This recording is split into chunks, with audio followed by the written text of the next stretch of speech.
This page is the cover of Nintendo Dream magazine for the June 2002 issue. The main feature spotlights the game Rune, highlighting its heroine and card battle system, represented by the prominent character art. The cover also announces a major collaboration between Nintendo and Sega, bringing F-Zero to the GameCube, alongside another tentative project. A significant article features interviews with industry legends Shinji Mikami and Hiroyuki Kobayashi, diving into the latest details on Resident Evil Zero and the highly anticipated Resident Evil remake for GameCube. Other games previewed or discussed include Doshin the Giant, Fire Emblem, The Binding Blade, Super Mario Sunshine, Capcom vs. SNK 2EO, and GameCube Powerful Pro Baseball 9. There's also a special feature for Animal Crossing Plus, mentioning a contest to win 100 copies of a Super Mario game, likely Super Mario World for GBA, and offering papercraft designs for Animal Crossing furniture and even the Master Sword. It's packed with essential info for Nintendo fans in mid-2002s,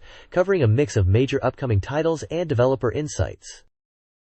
This page is a full-page advertisement for Bloody Roar Extreme on Nintendo GameCube, releasing April 25th. It announces a free release event in Shibuya on April 27th with a tournament.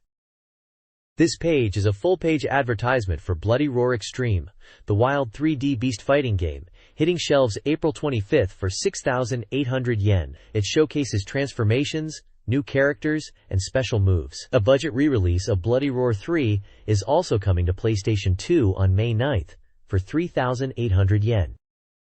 This page delivers shocking news. Doshin the Giant, the lovable behemoth from Baruto Island, has made an unexpected landing in central Tokyo. While his gentle appearance initially drew positive reactions, chaos erupted as Doshin began destroying buildings, turning people's hearts to skulls. Authorities are actively responding, with the police issuing guidelines and the Ministry of Meteorology tracking his movements. The report indicates Doshin's arrival was linked to a large smuggled item found at the airport that couldn't be returned. The page also announces a new strategy guide for Doshin the Giant, titled The Book Where Hearts and Skulls Gather. This guide includes a PC CD-ROM featuring papercraft designs of in-game monuments created by the game's developer, Mr. Dotsunku. The guide is scheduled for a late April release for 1,400 yen, promising increased content despite a slight delay.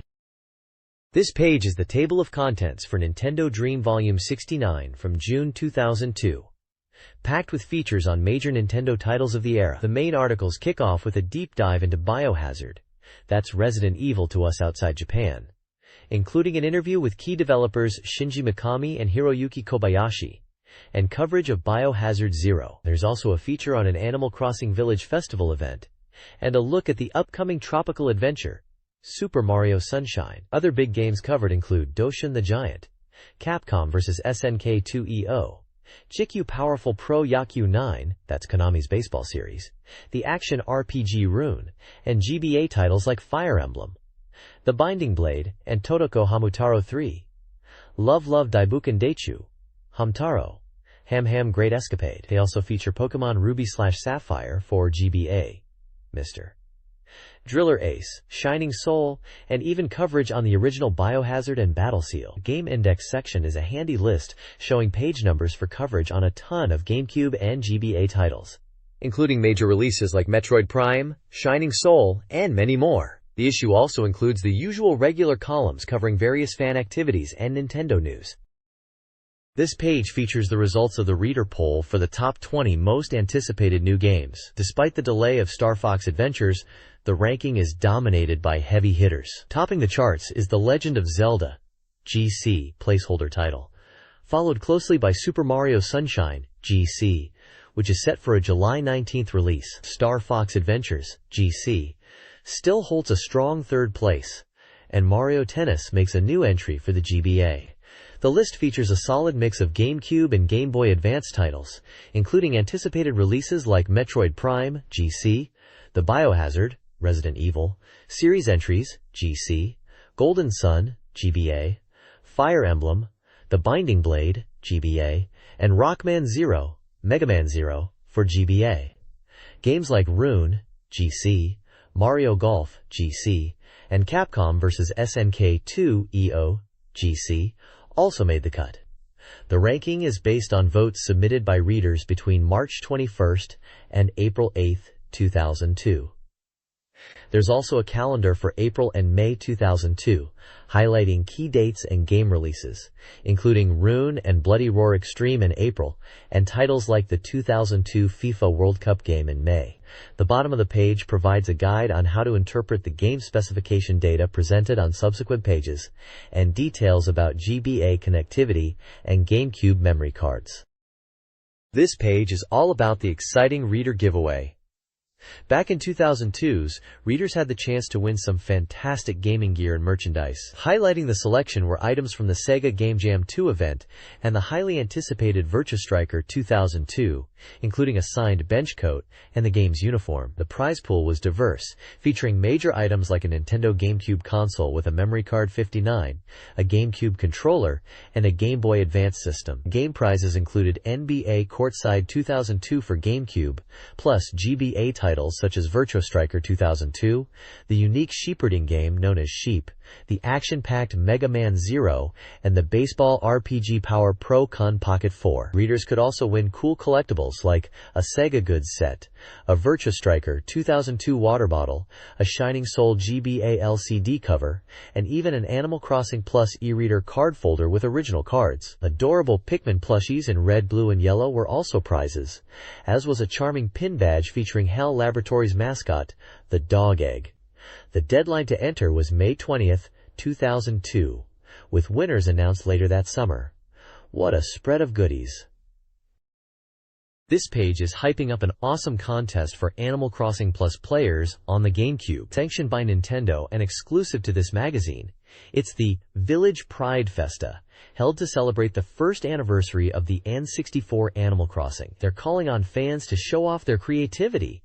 The big draw is the prize, the elusive Super Mario Bros. Famicom furniture item, which you could win just by entering. KK Slider is even here, jamming out with some villagers, adding to the festive vibe. There are 4 categories to enter. 1. My Room Pride. Show off your expertly coordinated room, including custom wallpaper and flooring designs. There's a screenshot showing a decorated room. 2. My Clothes Pride. Flaunt your original clothing designs. A screenshot shows the pattern creation screen. 3. My Sign Pride. Display your cool or funny original sign art from around town. See an example of a custom town sign. 4. My Forest Love Level Pride. Share screenshots of your favorite village spots or picturesque scenery you've found, showing off what you love about your town. They're looking for passionate players to submit their best creations from Animal Crossing Plus on GameCube. What a cool way to get unique in-game items and show off your village. The next page lays out exactly how to enter the amazing Animal Crossing Plus Village Pride Festa contest, and what incredible prizes are up for grabs. You've got 3 ways to show off your work. Send in photos, a video, or even an illustration if you can't capture it digitally. They want to see your creative rooms, cool outfits, unique signs, or beautiful village spots. Remember to include the application form, or your entry won't count, and unfortunately, submitted works won't be returned. Now, for the good stuff. The prizes. The coveted Super Mario Bros. Famicom furniture is a major highlight, with grand prize winners in each of the 4 categories scoring this, along with a special memory card. Grand prize winners also get a complete set of the awesome Animal Crossing e-reader cards from the 2nd series. Even if you don't snag the top spot, 96 Excellence Award winners will still get the Famicom furniture. Plus, 12 winners will receive a memory card loaded with data from the Nintendo Dream editorial staff, potentially including rare furniture. Get your entries in by May 20th. The winners will be announced in the August issue of Nintendo Dream, hitting shelves on June 21st. This is a prime chance to show off your village pride and score some seriously cool items. This page is absolutely packed, celebrating the fact that 2002 is going to be a huge year for iconic characters on the Nintendo GameCube. They're so excited about the lineup from summer to winter that they dedicated this whole spread to it. First up is the highly anticipated Super Mario Sunshine, hitting the GameCube on July 19th. This isn't just another Mario game. It's an action-packed adventure set on a tropical island. Mario is equipped with a cool water-spraying device, which fans know as FLUDD, and he uses it to clean up the polluted island and take down enemies. The page shows off Mario in action, blasting water and facing off against some funky-looking foes, including what seems to be a giant piranha plant, and a mysterious purple character. Next, we get a look at two sports titles, Mario Tennis and Mario Golf. While release dates and prices are still TBD, these are staples for multiplayer fun. Mario Tennis is expected to be a fantastic 4-player game, building on the legacy where characters like Wario and Waluigi made their debut. They show a shot of Bowser bringing the heat on the court. Mario Golf, developed by the reliable folks at Camelot, promises that classic blend of being easy to pick up but surprisingly deep, perfect for players of all skill levels. The screenshot features Mario, Luigi, Peach, and even Donkey Kong getting ready to hit the links. These are definitely games to look forward to for some friendly competition. GameCube's 2002 lineup is packed with major releases. Star Fox Adventures, slated for autumn, features new characters. The Legend of Zelda for GameCube, playable at E3, is eagerly anticipated. Mario Party 4, Disney's Magical Mirror, and Eternal Darkness are also confirmed for 2002. F-Zero GX, a Nintendo-Sega collaboration, promises speed. And Metroid Prime, a first-person shooter, will also release in 2002. Kuru Kuru Kirby 2 allows GBA connectivity as a controller. The page also hints at upcoming Pokémon and Final Fantasy Tactics titles for the GBA. This page dives into the highly anticipated Resident Evil 0 for the GameCube, a crucial entry that serves as the chronological starting point for the entire Resident Evil saga. It's set before the infamous Mansion incident, and finally explains how the outbreak began. The game features S.T.A.R.S. Bravo Team rookie Rebecca Chambers, an expert in chemistry and medicine who's on her very first mission. She teams up with escaped convict Billy Cohen after their helicopter crashes, and they stumble upon a gruesome scene and a mysterious train. The article highlights Rebecca's blend of quiet professionalism and occasional boldness. Screenshots show the cramped interiors of the ill-fated Ecliptic Express train and characters confronting the horrors within. This title promises to fill in the blanks and reveal the true origins of the nightmare, making it essential for any fan. This page delves deeper into Resident Evil 0 for the GameCube, focusing on its innovative zapping system that allows players to switch between the two main characters, Rebecca Chambers and the mysterious tattooed man, Billy Cohen, in real time. This mechanic is crucial for solving puzzles, managing inventory by leaving items for the other character, and engaging in cooperative combat. However, a strategic element is added, as the character not currently controlled is completely defenseless, demanding careful planning. The article also highlights the game's primary setting, the eerie Ecliptic Express sleeper train, describing the palpable tension of fighting hordes of zombies within its cramped corridors. Screenshots showcase cooperative actions and frightening encounters aboard the train, while also teasing locations beyond the locomotive, hinting at drainage areas and potentially a station, promising a varied and terrifying journey. The presence of a piano even calls back to classic series puzzles. This page dives into the highly anticipated crossover fighting game, Capcom vs. SNK 2EO, making its debut on the GameCube. This title brings together iconic characters from both Capcom and Skunk's vast fighting game universes for intense battles. The big news here is the introduction of the Easy Operation or EO system, also dubbed GCISM. Specifically tailored for the GameCube controller, this innovative system allows players to easily execute powerful special moves using the carrot stick, simplifying complex command inputs. It's designed to make the game more accessible, letting anyone pull off flashy finishers with simple stick movements, even if they're new to fighting games or unfamiliar with a character. Beyond the accessible controls, the page highlights several key features and modes. You'll find the Deep Groove system, letting players choose different fighting styles, and the Free Ratio system, which allows customization of team strength by assigning different power levels to characters. Screenshots showcase the vibrant 2D sprites, the character selection screen bustling with fighters from both companies, and dynamic in-game action featuring fan favorites like Ryu, Terry Bogard, and Athena Asamiya. The page also touches upon standard fighting game modes like Versus, Survival, Training, and a color edit mode to customize your favorite character's looks. It promises accessible, yet deep fighting action for both newcomers and seasoned veterans. This page showcases the massive roster of Capcom vs. SNK 2EO, boasting a total of 46 characters drawn from iconic series like Street Fighter, Vampire, King of Fighters, and Samurai Showdown. The main text highlights this impressive lineup and mentions the GCISM, Easy Operation, system, which makes it easy for anyone, even beginners, to pull off flashy special moves with simple controls, allowing players to easily master characters they might be new to.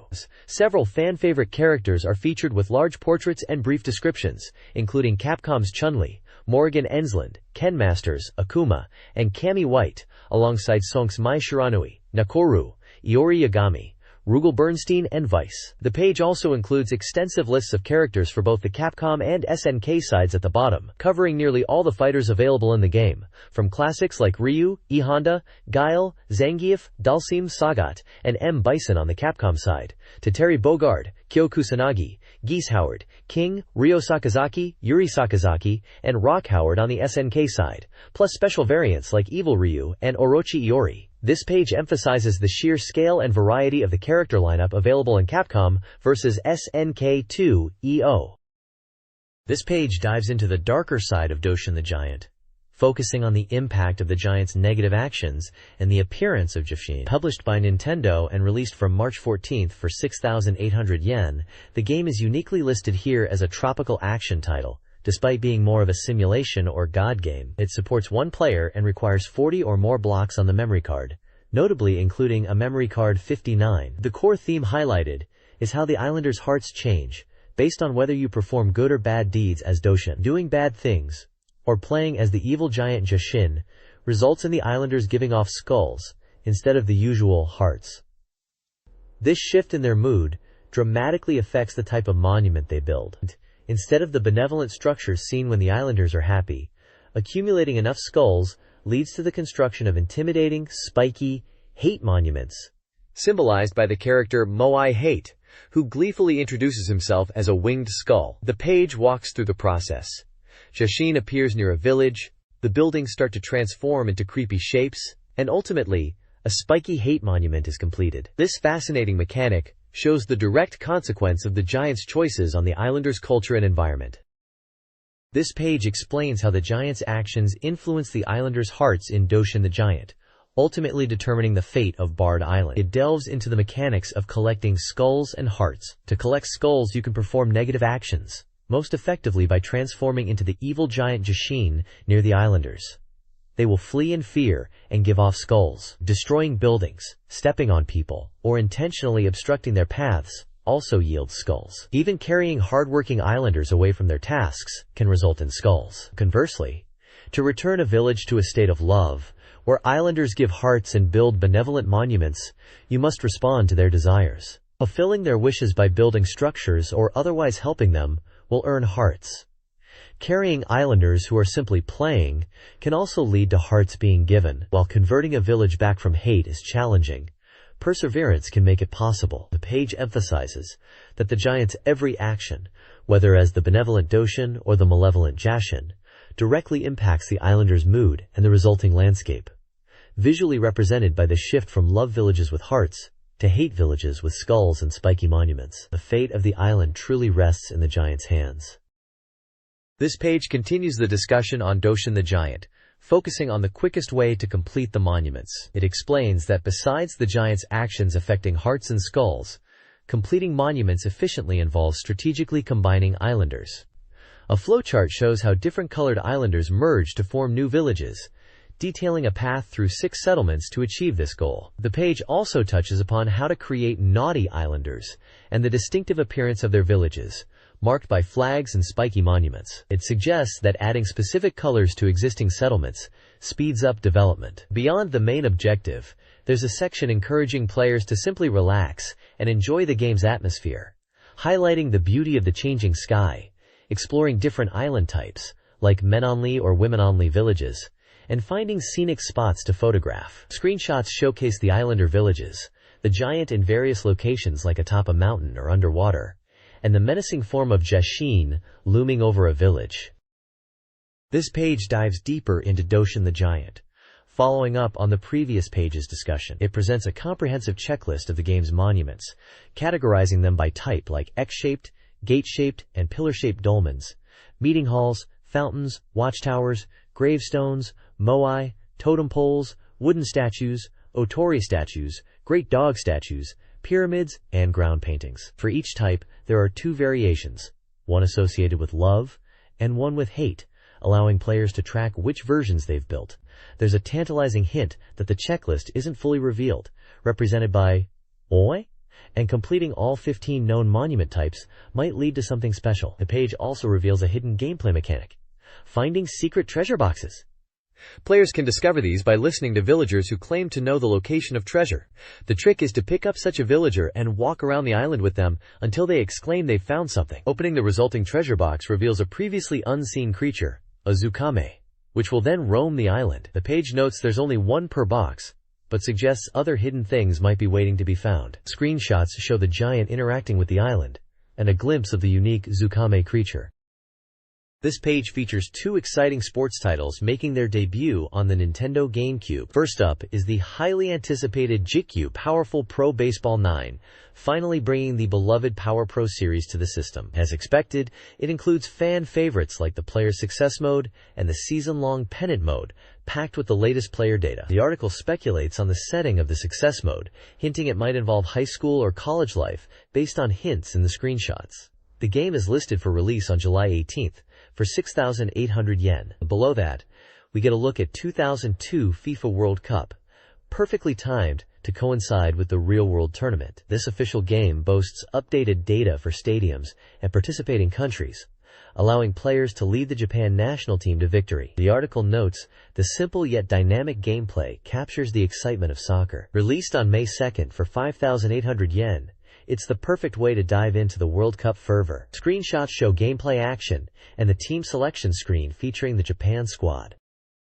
This page dives into the world of RPGs with the GameCube debut of Evolution Worlds. This is a compilation of the beloved Dreamcast titles, Evolution, World of Sacred Device, and Evolution 2, Far Off Promise, brought together on one disc for Nintendo's console. It's not just a simple port.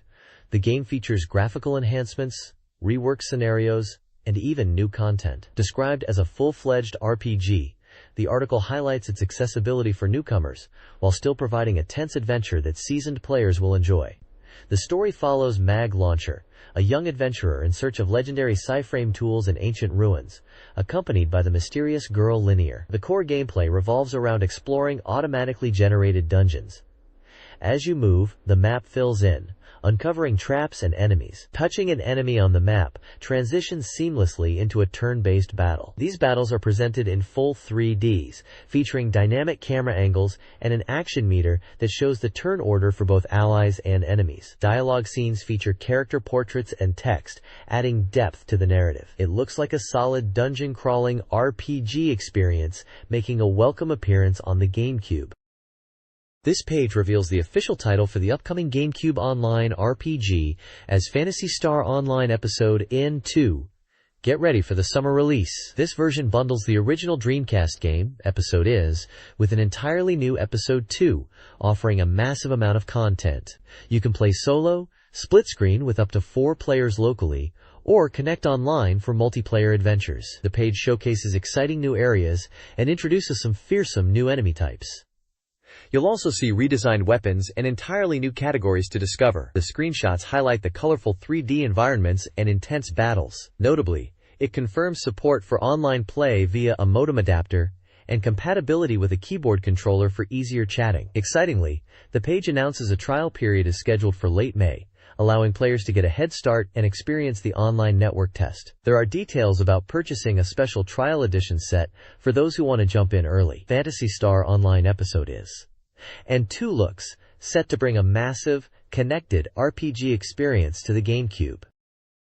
This page kicks off a feature on Sega's legendary AM2 division, bringing their games to the GameCube. First up is Beach Spikers, a Virtua Beach volleyball title known for its simple control scheme using just the stick and 2 buttons, developed by the creators of Virtua Fighter. The game features a deep world tour mode, where you train a partner and compete in tournaments, alongside character customization and support for up to 4 players in modes like 2vs2. Screenshots show the gameplay action, and even Sonic making a guest appearance.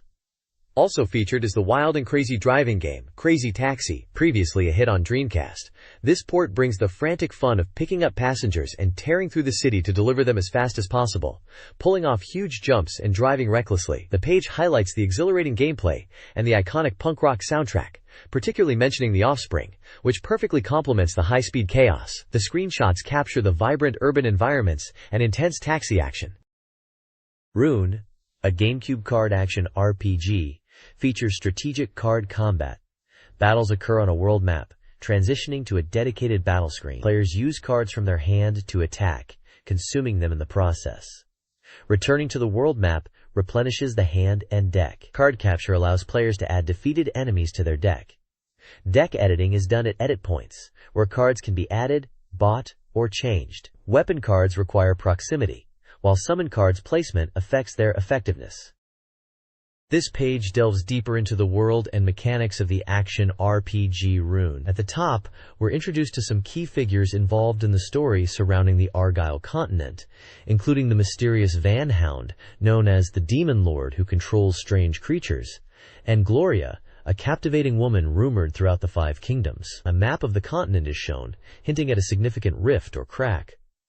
The page then shifts focus to mastering card usage. It explains the elemental system, detailing how fire, water, wood, earth, and spirit elements interact, creating advantages and disadvantages in combat.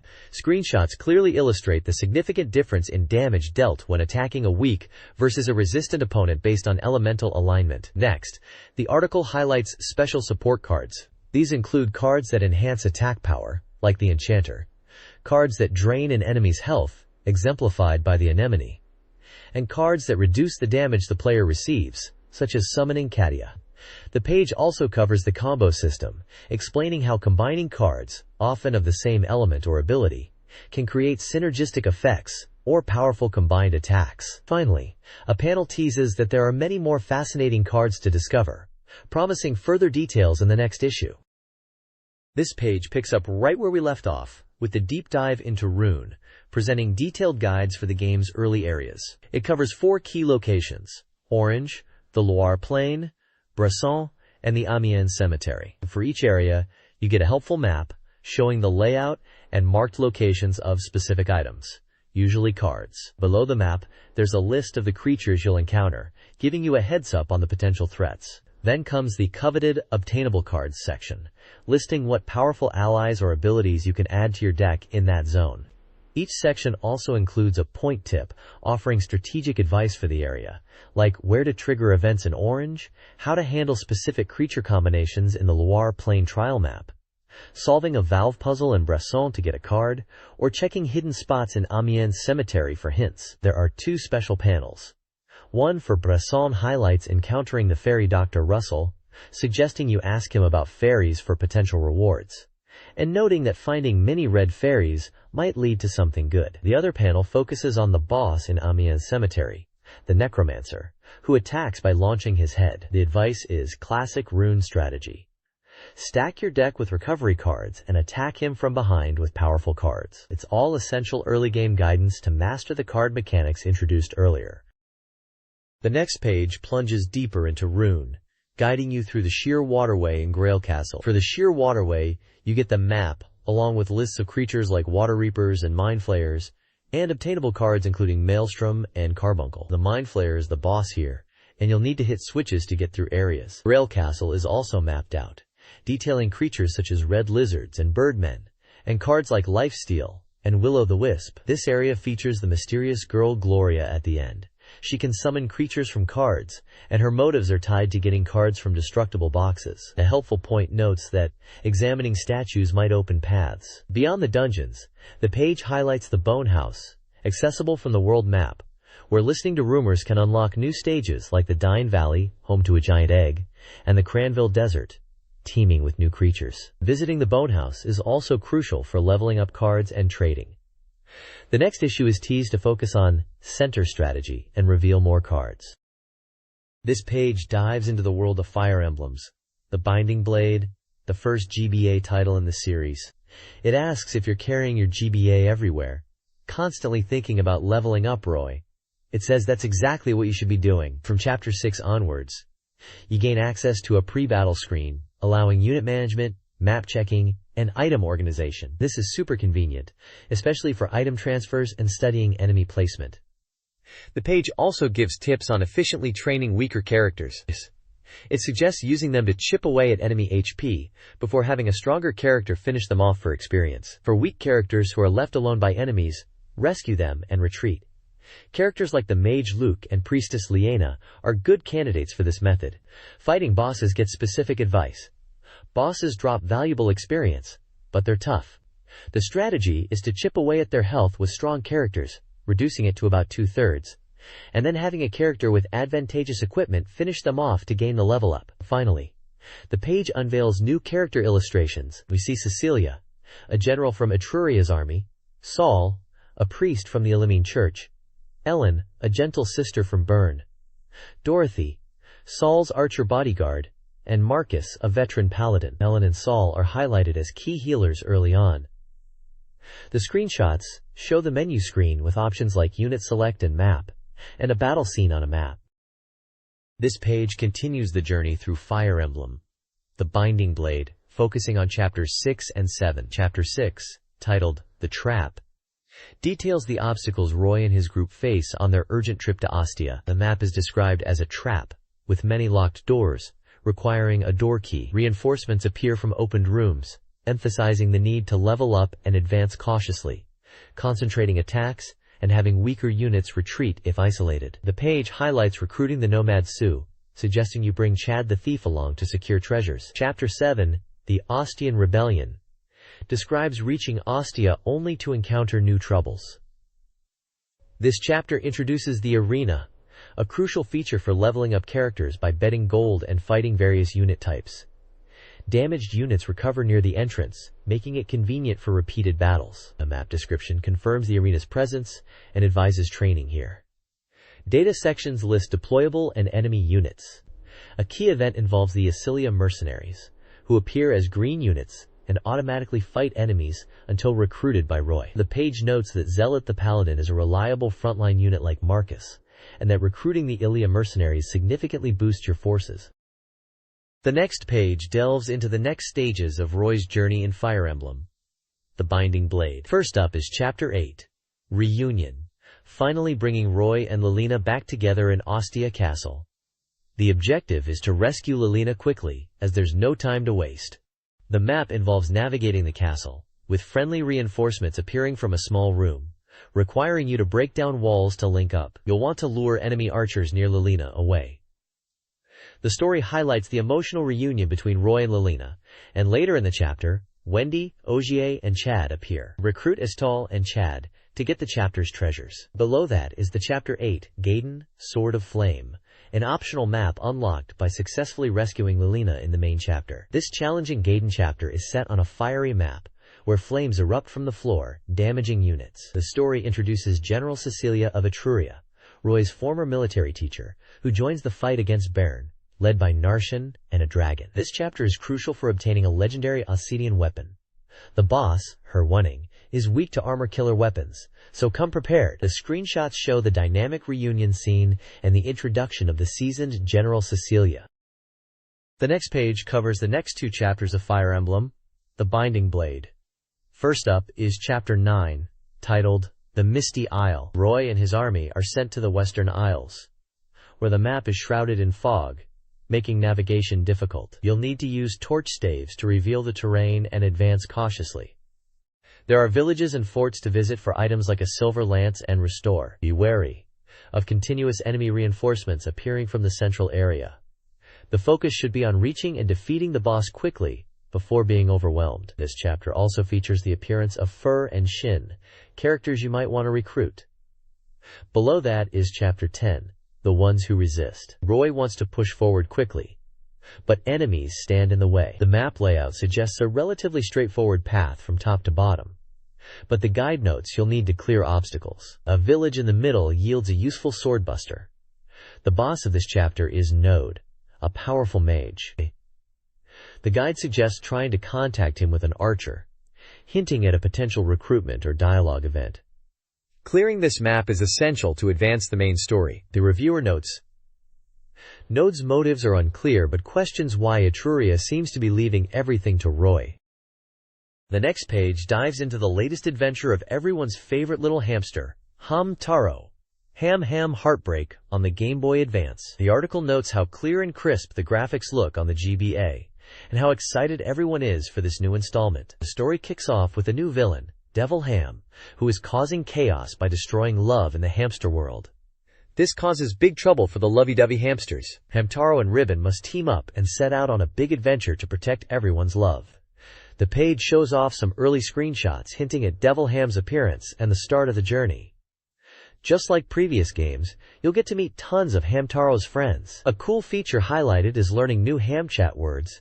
This time you can even learn them in duets with Ribbon. The popular dress-up feature is also back, letting you customize the hams. The page features a lineup of many returning and possibly some new hams you'll encounter on your quest. The next page unveils the highly anticipated new Pokemon game on the Game Boy Advance, though its final title is still tentative. It was set for release in 2002, promising a fresh adventure. A key highlight is the ability to choose your protagonist right from the start, picking between the male or female character, who we now know as Brendan and May. This was a fantastic feature building on Pokemon Crystal. The page gives us a glimpse of the new region and the revamped look on the GBA, showcasing the battle interface and some never-before-seen Pokemon like the normal color-type Kecleon and the fire/ground-type Numel in action. We also see snippets of the environment, including a town with a familiar Pokemon Center and shop setup, and a rather intriguing foggy area with a bridge. Get ready for some new faces too. The page confirms that Azuril, the adorable pre-evolution of Marill, will be appearing, even showing it being released from a Pokeball.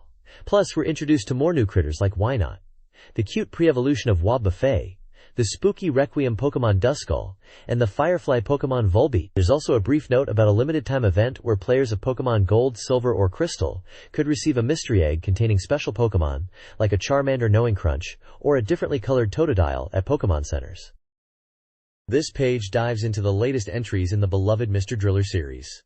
First up is Mr. Driller Ace, Mysterious Bacteria for the Game Boy Advance. The main mode challenges you to uncover the mystery of cute bacteria creatures, while also featuring a cultivation element, a neat twist on the classic gameplay. The core mechanic of drilling blocks is back, but here each block you clear costs you 1% of your air supply, adding a strategic puzzle layer. Beyond the main mode, there's also a Driller Grand Prix and a Mission Driller mode. Screenshots show the drilling action, the intriguing bacteria cultivation screen, and a shop interface. Then, get ready for Mr. Driller Drill Land on the Nintendo GameCube. While details are still emerging, the concept sounds fantastic. It's set in a floating theme park called Drill Land, where you can enjoy various attractions, which are essentially different minigames. This promises to be an entirely original Mr. Driller experience, not just more of the same. The page also mentions connectivity with the Game Boy Advance version, which is exciting. Concept art shows the whimsical theme park setting, and a unique logo where the castle spires look like drill bits. The GameCube version was slated for release in autumn. This page is all about the Game Boy Advance action puzzle game, Hitsuji no Kimochi, which translates to Sheep's Feelings. You take on the role of a sheepdog, tasked with herding runaway sheep back to the safety of the farm. The gameplay involves barking at the sheep to guide them, or sometimes physically carrying them. The game promises a variety of stages beyond just the initial farm, including a treacherous forest area with traps, a challenging castle level, and even a primitive area with dinosaurs. Each stage introduces new environmental hazards and obstacles you'll need to navigate. Screenshots on the page showcase the top-down gameplay perspective and the distinct visual styles of the different levels, from the peaceful farm to the more complex and dangerous later areas. The difficulty can even shift depending on which specific sheep you decide to herd, adding a strategic layer to the puzzle solving. There's also a fun little comic strip featured, adding some character to the sheep's perspective. Rockman Zero, Mega Man Zero, on the Game Boy Advance, features a rebellion against a corrupt government led by CL, who awakens Zero after a century. Zero joins the resistance against the government forces, facing powerful reploid enemies like the weather-controlling Azure Striker Harpooia and the destructive Scarlet Saber Fafnir. Screenshots depict fast-paced action gameplay, showing Zero battling these powerful bosses in various environments. The page also includes GBA details like developer, release date, and price. The next page introduces the remaining 2 members of the 4 Heavenly Kings in Rockman Zero. First up is the Empress of the Ocean, Fairy Leviathan, a reploid controlling water temperature.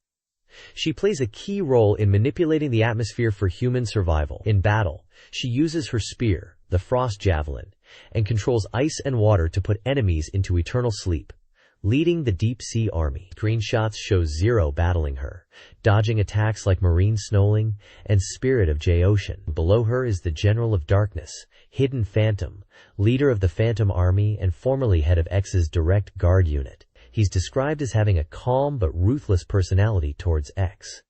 Phantom possesses abilities like optical camouflage and high-speed movement. Gameplay images show Zero facing multiple Phantoms, hinting at his illusion techniques, and highlight his energy charging and projectile attacks. Finally, there's a section highlighting the Rockman Zero TV commercial currently airing.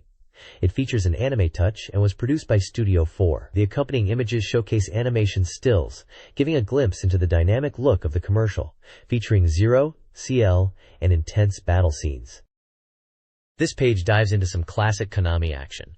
First up is Castlevania: Harmony of Dissonance for the GBA. The article introduces the new protagonist, Juste Belmont, who wields the classic whip but can also combine sub-weapons like the knife or holy water with magic tomes for incredibly varied attacks. This new combat system is highlighted, along with the game's impressive visuals on the GBA, making the traditional Castlevania action portable and looking great. Below, we get a look at the Konami arcade game collection for GBA, featuring 6 classic arcade titles. This month, they're showcasing Russian Attack and Gyrus. Russian Attack is a side-scrolling action game, where your primary weapon is a knife, but you can grab temporary powerful weapons like flamethrowers and bazookas from fallen enemies to take down the opposition. Gyrus, on the other hand, is a unique shooting game, where your ship moves in a circle around the screen edge while enemies fly in from the center, offering a distinct feel from typical shooters. The page includes screenshots for both games, giving a taste of the arcade nostalgia packed into this collection. This page continues with more Konami titles for the Game Boy Advance. First up is Monster Gate, an arcade hit making its debut on the GBA. It's a dungeon exploration RPG set in a world of swords, magic, and monsters. Players venture into dungeons, gaining experience by defeating foes to level up and collecting proof of clear items on the final floor to proceed. Along the way, you gather magic cards and coins, and can even befriend monsters to aid in your quest. The ultimate goal is to conquer all dungeons, seal the Monster Gate, and restore peace. Magic cards offer various effects to help in your adventure, and there's even a versus mode for battling friends. Screenshots show the character selection screen, navigating dungeons from an overhead view, combat encounters using magic cards, and the multiplayer battle setup. Though, we have the Prince of Tennis, Genius Boys Academy, based on the popular comic and anime series. This is a real-time tennis action game, featuring many popular characters from the original work. You can control the Ayoba Gakuen regulars, and execute their signature special moves, which are visually impressive. The game supports up to 4 players for doubles matches, using a communication cable. Screenshots display the character select screen, intense tennis matches, stunning special moves in action, and the ability to choose different courts. It's a fun tennis game, packed with fan service.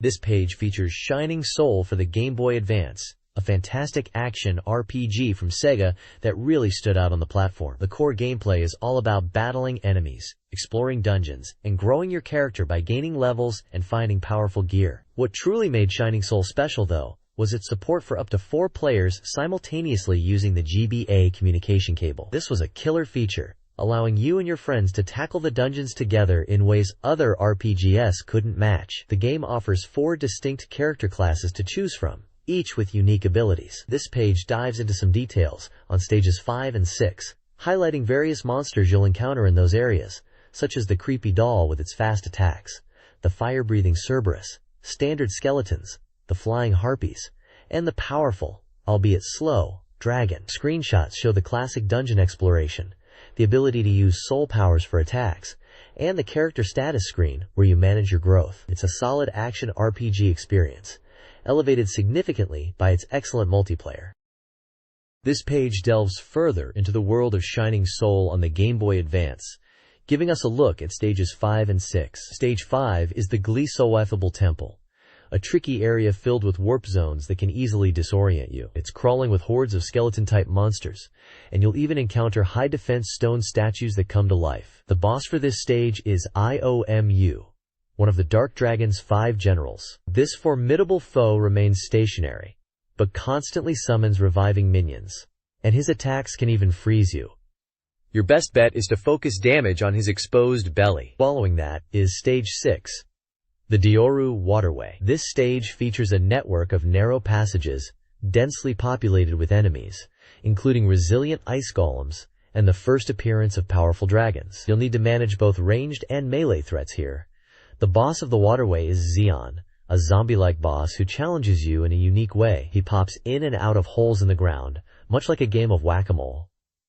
Be quick to attack when he surfaces, and watch out for his poison mist, which saps your strength. These stages promise tough challenges and varied enemy encounters as you progress through the game. This page celebrates Square's return to Nintendo hardware by presenting a discography of the 45 games they released across Famicom, Disk System, Game Boy, and Super Famicom. It highlights a selection of these earlier titles, including the Disk System adventure game Crystal Dragon, where you search for a missing lover, strangely featuring baseball minigames and fortune-telling. There's also Deep Dungeon, Magic Cave War Record, an early wizardry-style 3D dungeon crawler on the Famicom Disk System, and Tobida's Daisakusen, a cool Space Harrier-esque 3D shooter that even supported special glasses for a stereoscopic effect. The page also sheds light on the Dog brand, under which 11 of Square's Disk System titles were actually released. This wasn't just Square. It was a cooperative group initiated by Square, comprising 7 influential PC software companies like Microcabin and Thinking Rabbit, created specifically to bring quality titles to the Disk System. These games, including ones like the life simulation Appletown Story and the side-scrolling action game Haukun's Mysterious Journey, were part of a unique moment in gaming history, and the Dog brand disappeared with the Disk System itself. It's fascinating to see the diverse range of genres Square and its partners tackled before their later, more famous, RPG dominance.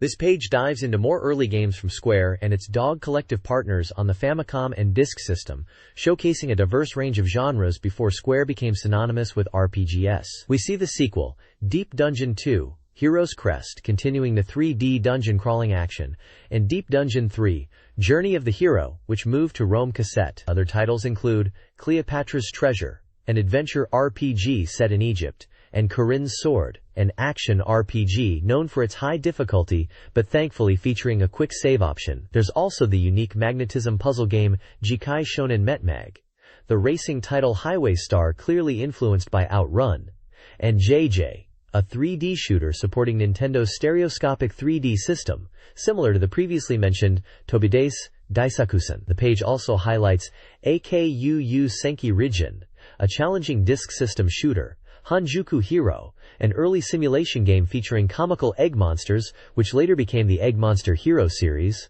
and Moonball Magic, a quirky pinball-like game.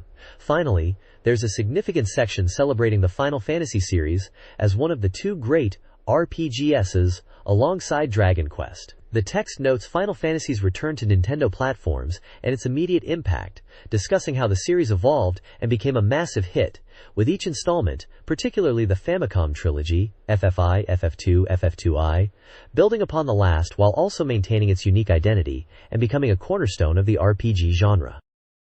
This page explores Square's influential RPGs on Nintendo platforms during their golden age, encompassing Famicom, Game Boy, and Super Famicom. Early titles like Tom Sawyer on Famicom and Final Fantasy III with its job change system are highlighted. The Game Boy saw the Final Fantasy Legend series, showcasing multi-world structures and Final Fantasy Adventure, the precursor to the Mana series. The Super Famicom era boasts Final Fantasy Ivor's Active Time Battle System, Final Fantasy V's Enhanced Job System, and Secret of Mana's Real-Time Combat. Romancing Saga introduced the Free Scenario System, while Final Fantasy USA Mystic Quest catered to the NES market. The page displays screenshots of various games, showcasing the diverse gameplay experiences from strategic battles to action-oriented combat. This page details Square's influential Super Famicom-era games, highlighting RPG classics. Notable titles include compilations of Final Fantasy I and I, Live Alive, Romancing Saga 3 with its branching storyline, and Seiken Densetsu 3, Trials of Mana. Other featured games are Chrono Trigger, Front Mission Series, Bahamut Lagoon, and Redora's Hidden Treasure.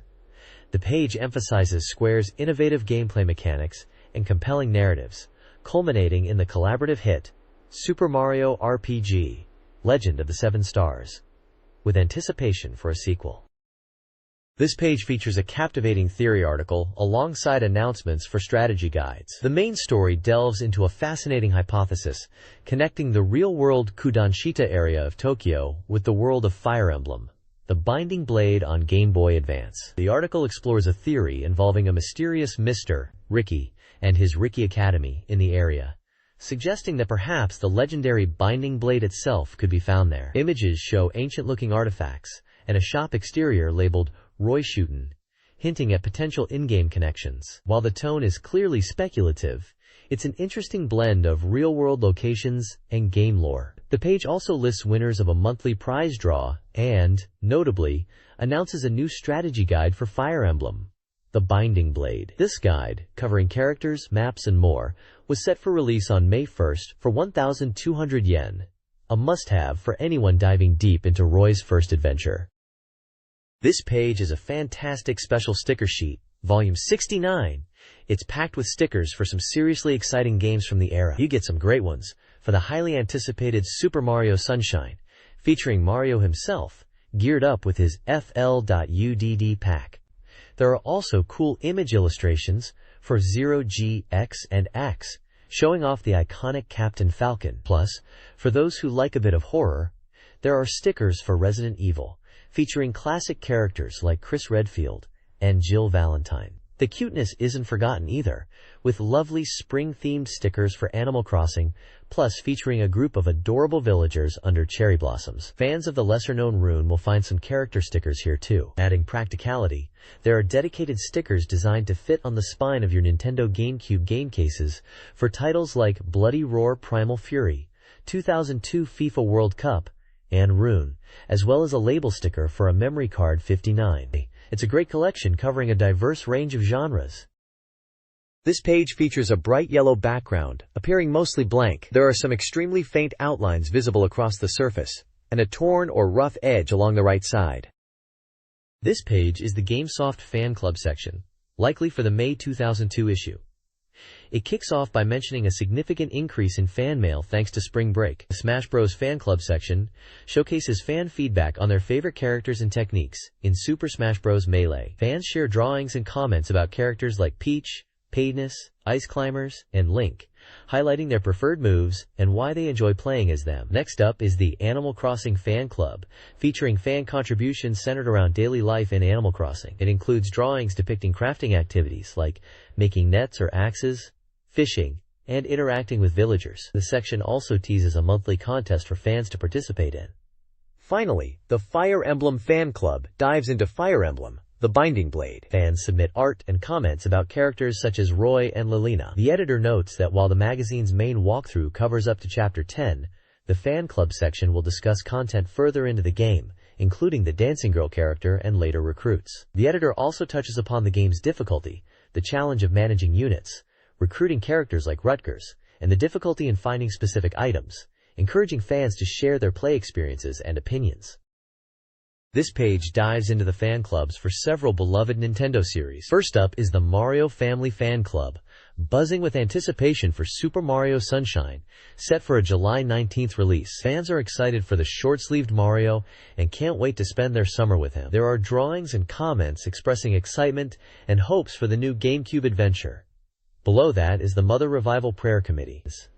This section is filled with hope from passionate fans praying for a return of the Mother series.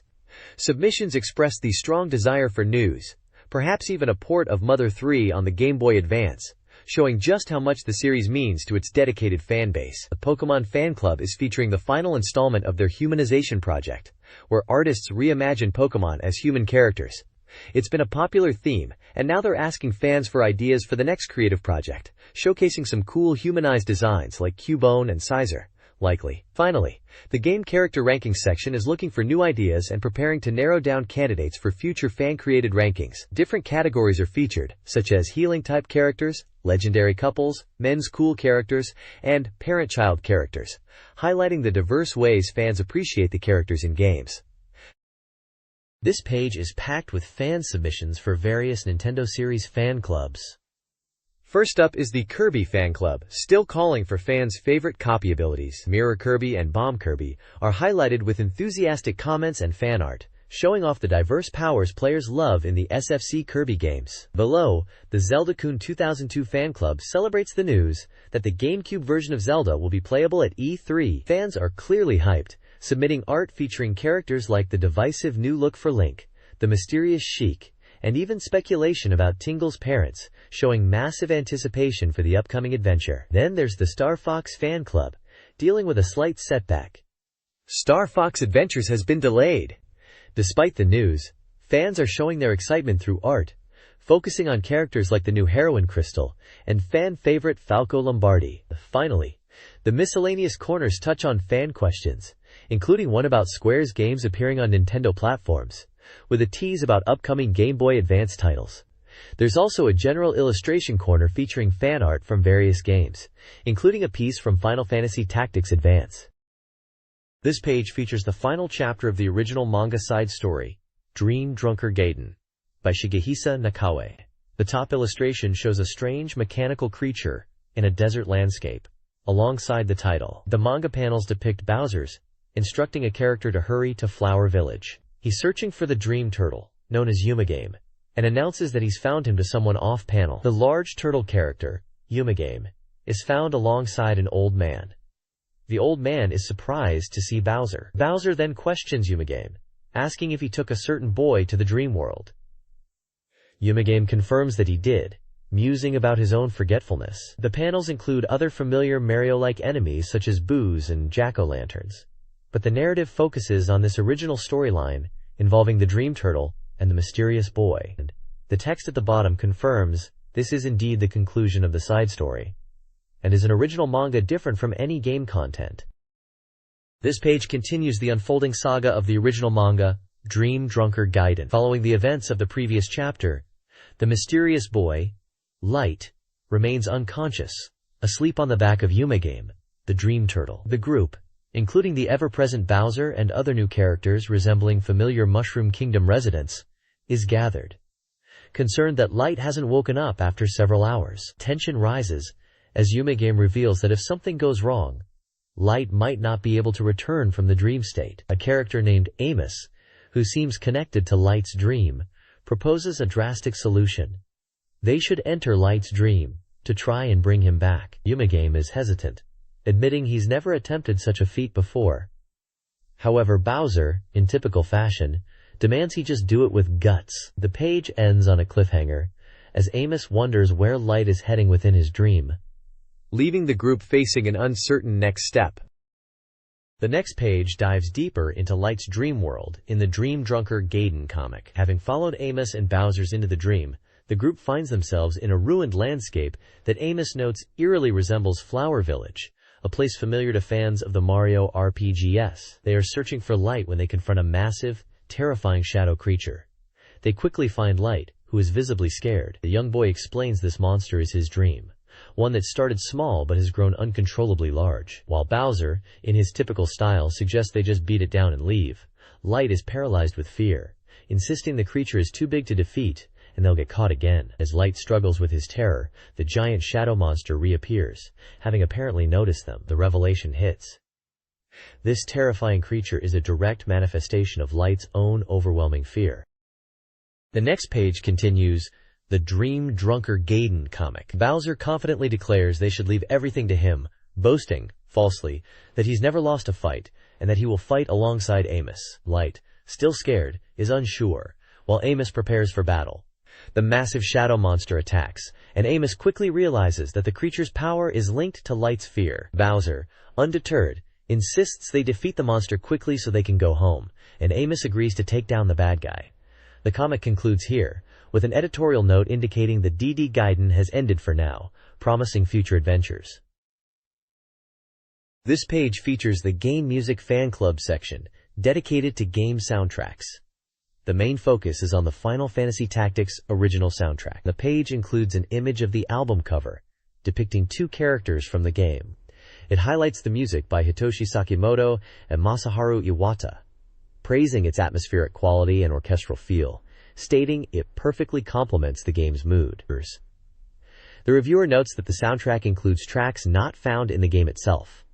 The feature also celebrates Square's entry into the Game Boy Advance market. Additionally, the page lists other soundtracks composed by Sakimoto and Iwata for games like Vagrant Story, Ogre Battle 64, and Baroque. A separate segment shares reader mail discussing game sound, mentioning the music from Star Wars titles and the impact of Resident Evil's audio when played loudly. This page is a papercraft special, offering fans a chance to build iconic items from classic Nintendo games. At the top, Tom Nook from Animal Crossing is featured alongside instructions to make furniture from Animal Crossing Plus, which was the Japanese Game Boy Advance version. He points to a large, weathered stone monument, which is identified as a Nagacho Zubachi, a type of long-handled water basin item in the game. There are also papercraft templates for smaller wooden stools or tables from Animal Crossing. The main event on the bottom half is a fantastic papercraft project for the Master Sword from the Legend of Zelda series. The components are clearly laid out, showing the blade, hilt, and pieces for the iconic Pedestal of Time. Even the quirky Tortimer, the mayor character from Animal Crossing, pops up to declare, "It's the Master Sword!" It directs readers to page 114 for assembly instructions. It's a great crossover appeal, letting fans craft memorable items from two beloved Nintendo worlds. This page is mostly blank, featuring a bright white background with some minor speckling and slight discoloration along the edges, particularly a noticeable vertical strip of wear or damage with a reddish-brown hue running down the right side. This page showcases iconic members of the S.TARS team from the original Biohazard, known internationally as Resident Evil. Featured are character portraits of Chris Redfield and Rebecca Chambers at the top, and Barry Burton and Jill Valentine below, surrounding the prominent Biohazard title logo. The dynamic backdrop of swirling oranges and reds adds to the tense atmosphere synonymous with the series. This is classic artwork from the game that started it all, highlighting the main protagonists who ventured into the infamous Spencer Mansion and kicked off the survival horror genre as we know it. The style suggests it's from the era of the GameCube remake, bringing these beloved characters to life with updated visuals. This GameCube Resident Evil Biohazard guide provides a survival strategy for escaping the mansion. The 60-page guide offers maps, charts, and puzzle solutions. Key tips include thorough item examination, avoiding unnecessary combat due to limited ammo and zombie revivals, and embracing the game's tension.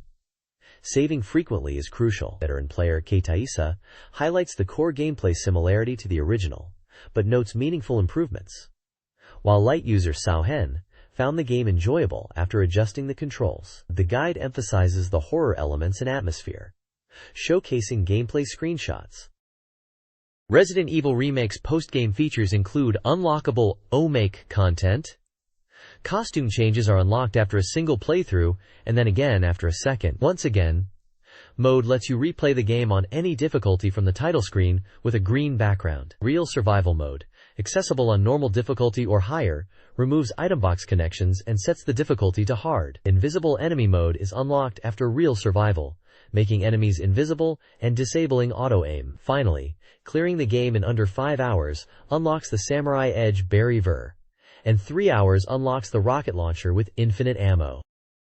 This page provides an essential guide to the complex first floor of the Spencer Mansion in Resident Evil. It features a detailed map of the floor layout, highlighting the challenging structure filled with locked doors and environmental puzzles. A clear legend explains the different types of keys required to open doors, such as the sword, shield, helmet, and armor keys, along with symbols for special locks and items like the old key and lockpick. The map is annotated, with numbers corresponding to a list that names each significant room, including the entrance hall, dining room, save room, and art room. Crucially, the map points out the locations of vital items needed to advance, such as the shotgun, old key, and emblems, as well as the positions of typewriters for saving progress and item boxes for managing inventory.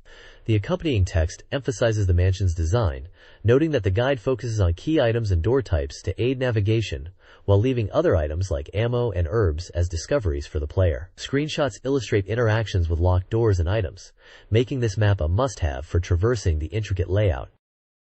This page continues the essential guide to the Spencer Mansion in Resident Evil, moving beyond the first floor detailed previously to explore the second, third, and basement levels. Detailed maps illustrate the intricate layouts of Mansion 2F, Mansion B1F, and Mansion 3F, providing players with a crucial visual reference for navigating these complex areas. Each floor map is accompanied by a numbered legend, identifying key rooms like the study, bedroom, armor room, dining rooms, terraces, and various corridors, as well as the basement's kitchen and graveyard access. The guide highlights the locations of many vital items necessary for progression. Colored dots and arrows point out where players can find critical puzzle pieces and weaponry, including the golden arrow, lighter for Jill, dog whistle for Jill, old key for Chris, various B items, lure, hook, specimen, the wind crest, the Mansion 2F map, and the assortment of unique masks needed for a key puzzle. It also marks the grenade launcher location, for Jill,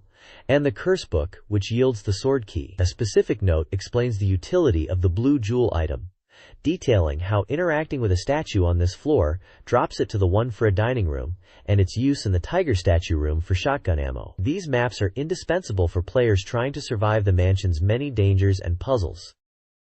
This page provides a basic flowchart guide for escaping the Spencer Mansion in the original Resident Evil, primarily outlining a path for Jill Valentine. It begins with the game start, showing the initial entry into the mansion with Barry Burton and Albert Wesker as Jill, or with Jill and Wesker as Chris. The guide then details the first encounter with a zombie, advising players to avoid combat and retreat. Key steps for progression are laid out, focusing on obtaining crucial items, like the golden arrow, which yields the arrowhead upon examination, the curse book, providing the sword key when examined, herbicide, and the shotgun, listing their locations within the mansion. Jill-specific items like the dog whistle and lighter are also included. Screenshots illustrate important moments such as the mansion entry, the first zombie, Barry's intervention, and the process of examining items to unlock their true purpose. The guide emphasizes that this is just a reference route and may differ slightly for Chris Redfield's scenario.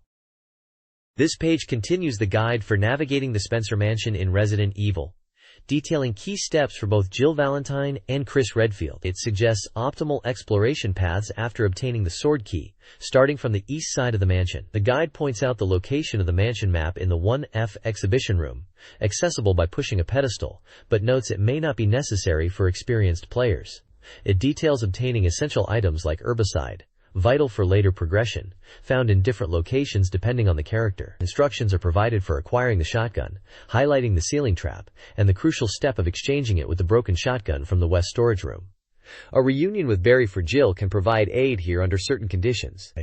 The page also covers obtaining the dog whistle and lighter, Jill only, in the 2F reading room. Using the dog whistle on the west terrace summons Cerberus, leading to the acquisition of the mansion key imitation needed to bypass a trap on the 3F Death's door. Finally, it mentions the East Terrace, where Jill can find the grenade launcher, though proceeding too far triggers an encounter with the zombified forest. For Jill, returning to the entrance hall after exploring the east side results in a valuable reunion with Barry, who provides grenade rounds. The guide emphasizes character differences and strategic item use to overcome obstacles. This Resident Evil guide details steps 10 to 21 in the Spencer Mansion, focusing on puzzle solving and item acquisition. Players must obtain 3 masks, greenhouse, armor room, gallery, to open a major door. A critical event involves delivering serum to Richard Aiken in the hall, with pillars within a time limit, impacting the story. Other key steps include solving the piano puzzle for the gold emblem, used with another emblem to get the shield key, a boss fight against Yawn. The snake in the attic room is also detailed, along with encounters with a Crimson Head prototype and unlocking the barn door. Visual aids are included. This page continues the Resident Evil walkthrough, detailing key events and puzzles inside the Spencer Mansion. It covers acquiring the middle page of the sheet music in the 2F dining room by lighting the candelabra and finding a hidden room, then combining it with the existing music to complete the score. The guide then explains how to play Beethoven's Moonlight Sonata on the piano, which opens a secret passage. For Jill, this is straightforward. but Rebecca needs training to play correctly. The guide also covers solving the grandfather clock puzzle using a hint from a painting, which yields the emblem needed to progress.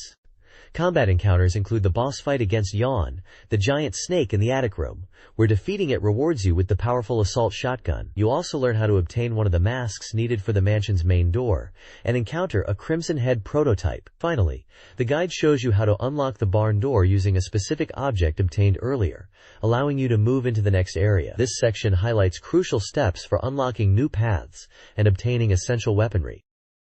This page delves into the challenging world of Star Wars Rogue Leader Rogue Squadron 2 on the Nintendo GameCube. It highlights the path to achieving gold medals across the game's missions. The game is described as a powerful cinematic shooter where players take on the role of the movie's protagonist. The focus here is on missions 8 and 9. Mission 8, titled B-Spin Escape, requires players to protect gas platforms. Key strategies include prioritizing the destruction of enemy air balloons quickly, as taking them down significantly impacts enemy numbers. Players must also destroy generators while keeping the air clear of threats. The screenshots show intense aerial combat and ground targets. Mission 9, Battle of Endor, throws players into the chaos of the space battle. Tips include making an immediate U-turn at the mission start to quickly engage enemies, using homing missiles against dispersed TIE bombers, and targeting the generator and then the bridge of the Star Destroyer. The screenshots depict the scale of the battle, featuring various Imperial ships. Both missions detail the various requirements needed to earn bronze, silver, and gold medals.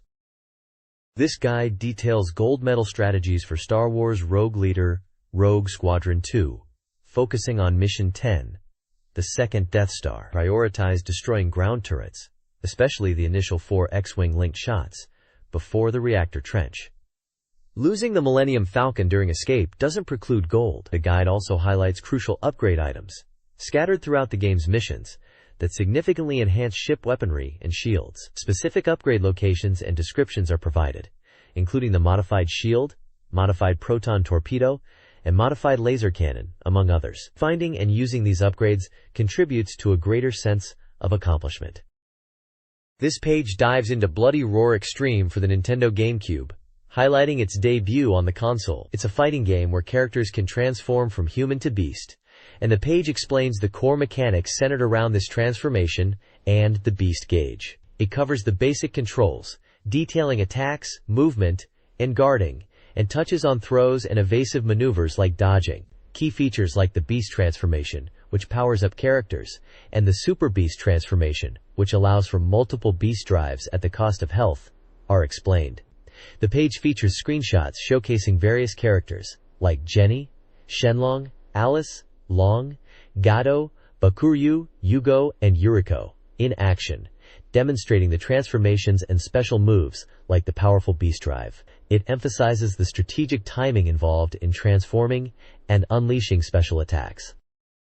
This page is an introduction to the basic characters in Bloody Roar Extreme. Magazine states there are 12 core fighters available from the start, along with hidden characters and other secrets you can unlock by meeting certain conditions. This spread features profiles for 11 of these fighters, showcasing their human and powerful beast forms, a screenshot of them in action, and a brief description. We see returning fan favorites like Yugo the Wolf, Jenny the Bat, Gato the Lion, Bakuryu the Mole, Uriko the Werecat, Shenlong the Tiger, Long the Tiger, and Alice the Rabbit, many of whom were covered on the previous page detailing the game's mechanics. This page adds profiles for Stun the Beetle, Marvel the Leopard, and Ganesha the Boar. Each profile gives a little background, like Ganesha being a mad scientist who gets dangerous when angry, or Alice being a former nurse.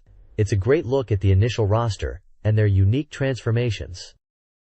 This page introduces the Nintendo GameCube action title, Battle Hoshin from Koei. The premise involves heroes like Taikobo, Nata, Shiga, and Rendaren hunting down villains who escape from a mystical ceiling platform, led by the formidable Chu-O. The core gameplay revolves around battling through vast stages and collecting special items called Pao Pei, which grant mystic art attacks. The page highlights that the main characters split into 2 teams for their quest.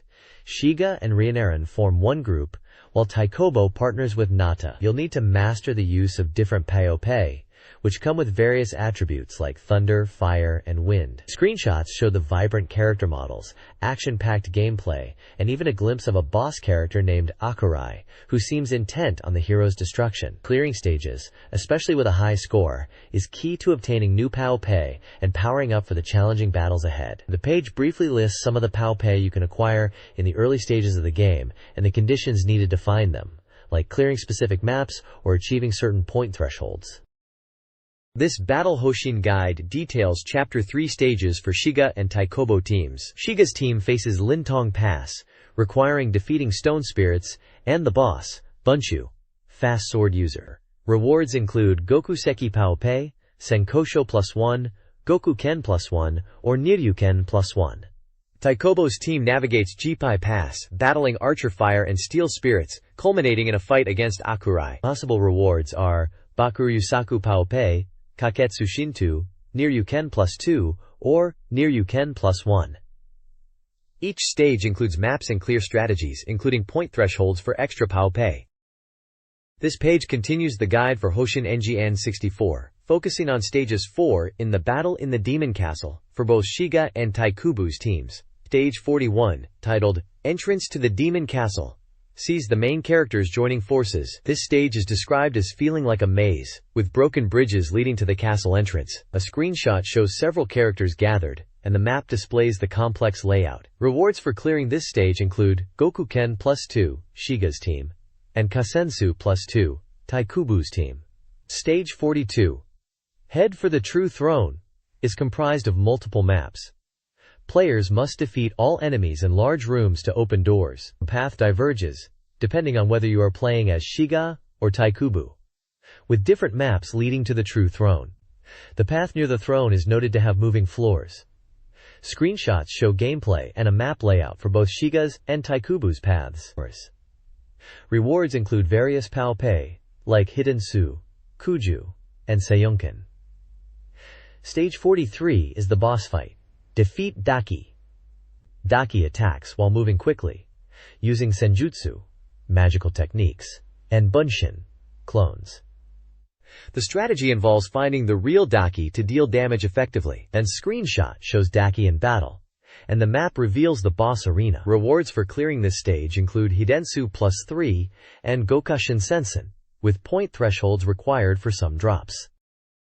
This page is dedicated to the Nindori Academy, a fun section featuring contributions from readers, described as an academy for gamers, by gamers. The overall theme is a school for gamers, with a goal this month to grow big and turn red like Doshin, from the game Doshin the Giant. The Failure Stories section collects amusing anecdotes from readers about their gaming mishaps and strange experiences. These range from a parent claiming their baby has a specialty and teaching it to play Animal Crossing Plus and operate a GameCube via telepathy, to getting scared by the biohazard page and hurting yourself hugging the magazine, to the embarrassment of parents asking about Happy Pinechu. Other stories include a dog licking a magazine page with a female character, and a principal's odd reaction during a graduation ceremony. The Accomplished Performers section showcases more reader submissions, including drawings and messages. One drawing praises Animal Crossing Plus, calling it the best. Another includes a drawing and a message welcoming readers to the Academy, signed by Shigeru Miyamoto, likely a reader using the name. The page highlights games like Animal Crossing Plus, Doshin the Giant, Happy Pinechu, and Biohazard, sharing the humorous and sometimes bizarre experiences of the readers.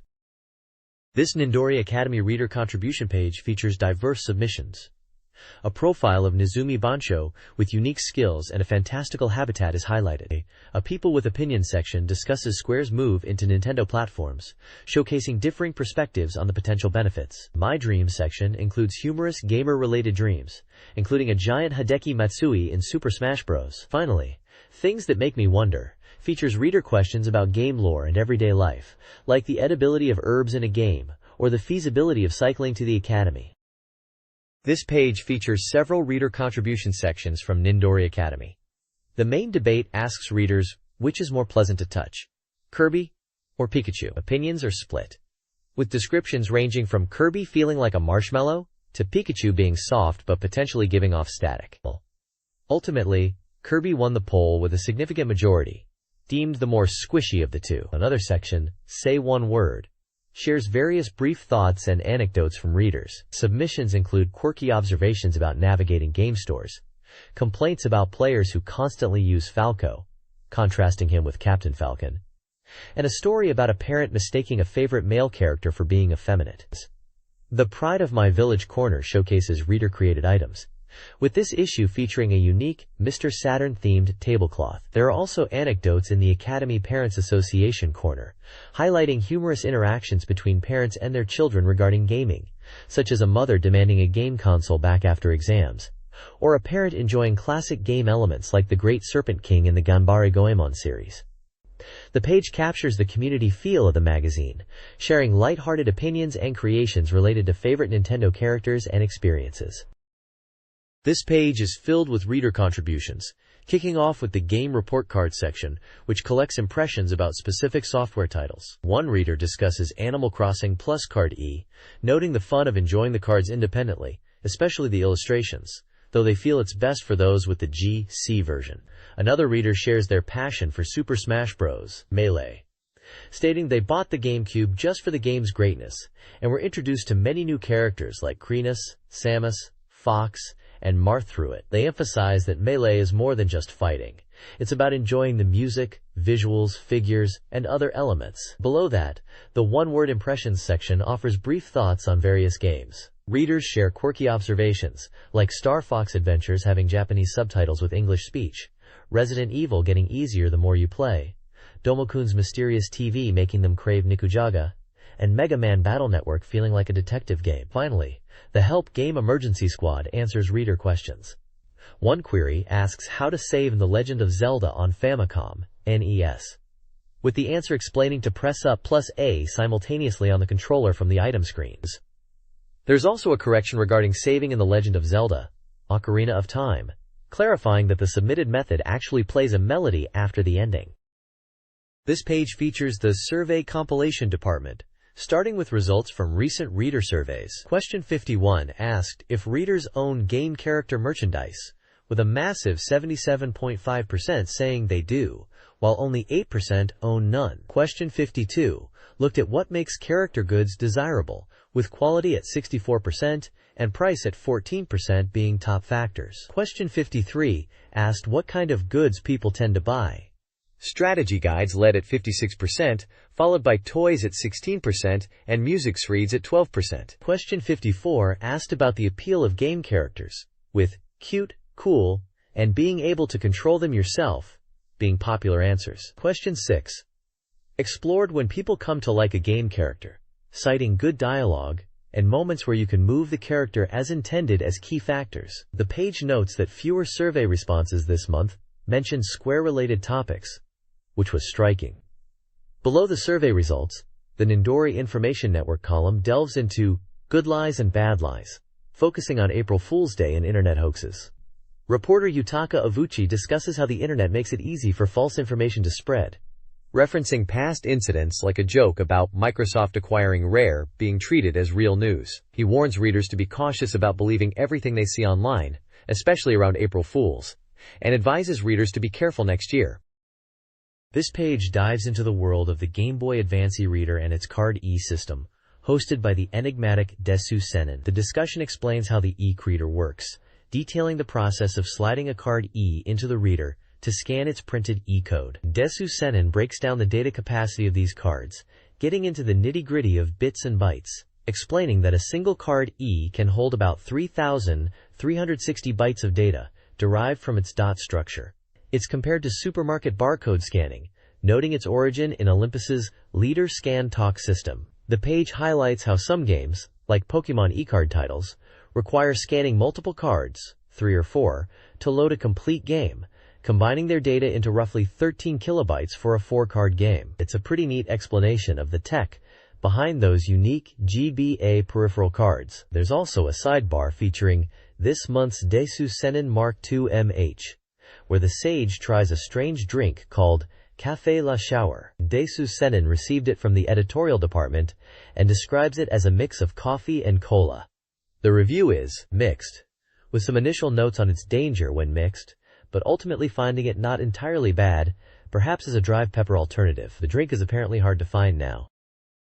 This page features the Capcom vs. SND Corner, Volume 9, a fun collaboration between Capcom and Super Nintendo Dream. This time, it showcases a battle between Capcom's PR, Urasawa Kana, known for Chun-Li, and Major Key from the magazine. The main event is the 7th match, themed as a brain-muscle pain battle, using the classic board game, The Settlers of Catan. The page shows photos of the intense gameplay, where players build settlements and cities by managing resources. Despite being new to the game, Major Keese and Urasawa Kana went head-to-head, resulting in a close match. Ultimately, Major Keeson took the victory with a record of 4 wins and 3 losses against Urasawa Kana. The loser, Urasawa Kana, had to endure a penalty game, which sounds like it was quite challenging. The page also features fan illustrations and feedback, including requests for future games, with one fan specifically hoping for a sequel to the beloved Ace Attorney series, even showing fan art of Phoenix Wright and Miles Edgeworth. There's also a giveaway section offering a bundle of Capcom's Game Boy Color titles, including Mega Man Stream,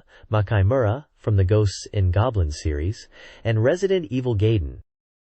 This page is dedicated to the Akihabara Price Investigation Team's survey conducted on April 11th. It focuses on the current price trends for video games in the electronics district of Tokyo. The text mentions that there wasn't significant overall price movement this month. However, popular new releases like Domokun and Fire Emblem, The Sealed Sword for Game Boy Advance were highlighted. Interestingly, some GBA titles in the Toy Adventure series saw a slight price decrease. GameCube software prices were noted as stable. Below the trend summary, there are extensive tables detailing the retail prices, Akihabara street prices, release dates, publishers, player counts, and memory card usage for numerous GameCube and Game Boy Advance titles. The GameCube list includes titles such as Wave Race, Blue Storm, Super Smash Bros. Melee, Luigi's Mansion, Resident Evil, and Pikmin. The Game Boy Advance section features a massive list covering dozens of titles across various genres, showing the surveyed prices in Akihabara at the time. The focus is clearly on giving readers a snapshot of the market prices for current generation consoles and handhelds. This page drops us right into the creepy, familiar atmosphere of the Spencer Mansion main hall from Resident Evil. Dominating the top is the iconic Biohazard title, letting you know exactly what this feature is about. Below the title, smaller text confirms it's a Biohazard interview. The main text, running vertically up the central staircase, translates to, "Let's talk about scary stories of Biohazard." This page serves as an atmospheric introduction, setting the stage for a deep dive into the horror of the series, specifically highlighting the GameCube remake, as hinted by the 2002 copyright date, alongside the original 1996. It even includes a warning at the bottom that the interview will contain frightening stories and humorous expressions. Given the previous page listed the GameCube Resident Evil remake in its price survey, this feature feels perfectly timed for readers interested in the game. This page continues the deep dive into the GameCube's Resident Evil remake, featuring an interview with the legendary Shinji Mikami, the director, and Hiroyuki Kobayashi, the producer. The interview kicks off discussing the game's release day, with Mikami mentioning visiting stores to see the fan reaction and adjust demo monitors. He hilariously describes fans reacting with a "Kya" when seeing him. The conversation touches on Nintendo's support for the release, with Mikami noting the significance of Shigeru Miyamoto himself appearing at the press conference. Mikami emphasizes that the GameCube release is crucial for expanding the market, and represents a major turning point for the Resident Evil series, and the gaming industry as a whole. The page includes portraits and brief profiles of Mikami and Kobayashi, highlighting their key roles in the franchise, and other Capcom titles like Dino Crisis and Devil May Cry. Adding a technical touch, there's a discussion about the GameCube controller and the different control schemes, particularly the Type-C option. Mikami admits he struggles with DPAD controls, and is happy Type-C exists, comparing it to the ease of driving an automatic car versus a manual. This is shown alongside a screenshot of the in-game controller configuration menu, displaying the different types available. The page also shows photos of the development team, and a cool Biohazard ad displayed on a Tokyo subway train. This page continues the interview about the Resident Evil remake, getting into the nitty-gritty of what makes the game so scary. The team discusses the control options again, with some feeling Type A is tricky, but director Mikami argues that the struggle with those controls, the feeling of barely squeezing past a zombie, is key to the game's intense fear. He points out you just don't get that same rush with the easier type Circa. They delve into the core of Resident Evil's horror, explaining that the terror isn't just about monsters, but about the feeling of being unable to do anything freely, a feeling amplified by the challenging controls. This helplessness makes encountering enemies truly terrifying. Mikami highlights how the game uses dark visuals and fixed camera angles to create blind spots and uncertainty, building cinematic dread. He even shares that the powerful impact of the rocket launcher was partly inspired by the movie Grizzly. The discussion touches on the psychological fear of a zombie's relentless approach versus the unsettling plea of a dying human, showing the depth of the game's horror. The page is punctuated by a striking image of a zombie and a look at the horror film collection kept in the development office. This page dives deeper into the terrifying world of the Resident Evil remake with the development team. The discussion continues on what makes the game so scary, focusing on the deliberate design choices that heighten fear. Director Shinji Mikami emphasizes that the controls, which some found challenging, are actually key to the horror. The feeling of struggling to maneuver and survive against enemies is what creates true tension, a feeling lost with easier controls. They touch upon specific frightening moments, noting how different enemies evoke different types of fear.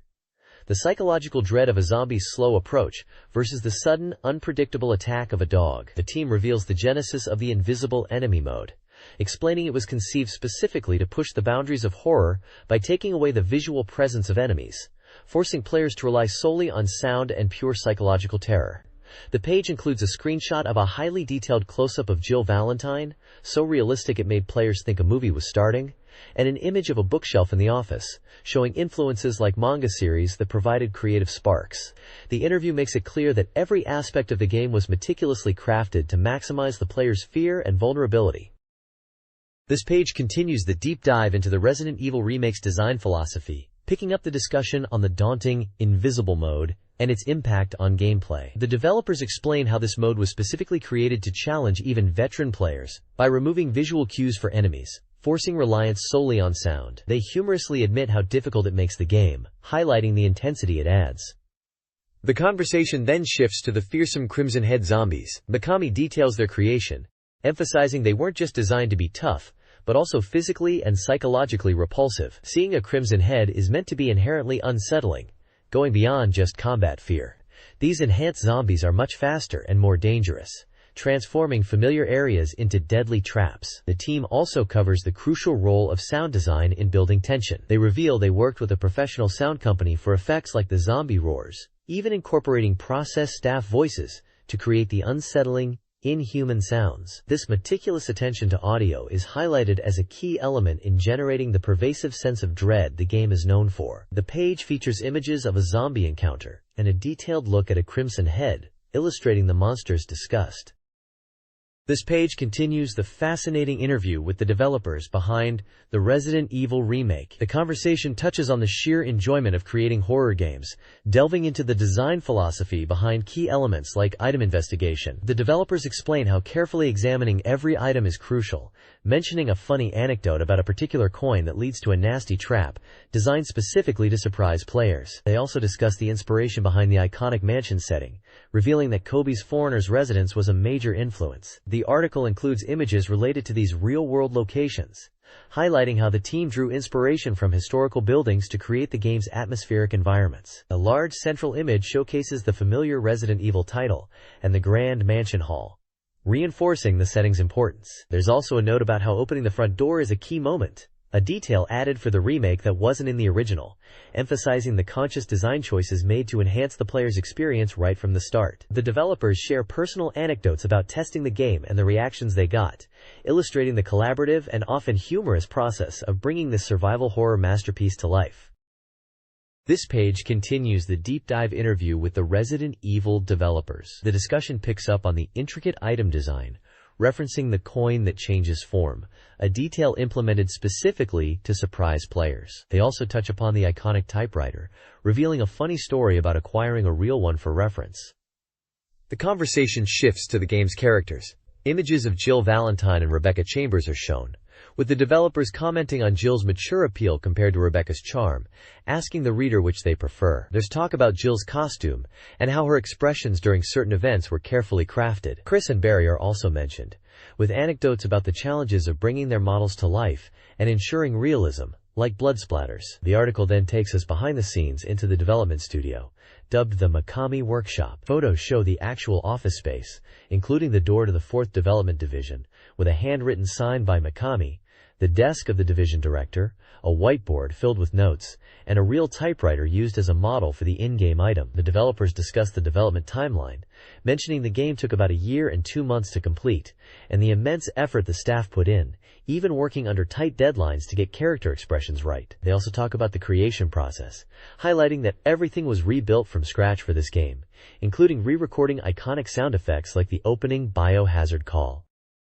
This page continues the deep dive interview with the creators of Resident Evil. The developers discuss the game's difficulty and how overcoming the challenges is a core part of the experience, feeling like a major accomplishment. They touch on the puzzle solving, acknowledging that players will get stuck, but encouraging them to persevere, suggesting that figuring things out is more rewarding than just being told the answer. There's a comparison made between playing Resident Evil and climbing a mountain. It's tough, but the view, the feeling of accomplishment, at the top is worth it. In a section specifically for newcomers, the developers admit the game can be scary and difficult, leading many to hesitate. However, they strongly encourage giving it a shot, emphasizing the unique impact and satisfaction the game provides, which you can only experience for the first time once. It's highlighted as a truly ultimate game. Finally, the interview briefly touches upon the future of Mikami's studio, hinting at what might come next after delivering this masterpiece. A deep dive interview with Resident Evil director Shinji Mikami, Katsuhiro Kobayashi, and interviewer Sao details the grueling development of Resident Evil 4. Mikami describes the intense on-site process, highlighting his hands-on approach. The team dynamic is discussed, showcasing contrasting personalities. Resident Evil 0 is slated for year-end release, followed by Resident Evil 4 in the spring, though delays are acknowledged. Mikami jokes about a potential transition to executive producer, and the interview includes a photo section featuring behind-the-scenes moments and a humorous reference to the 800. The interview confirms new original titles, including Gyakuten Saiban, Granbo, and Plapla, are in development. A reader participation contest for a signed poster related to the Cube version of Resident Evil is announced, with a May 21, 2002 deadline.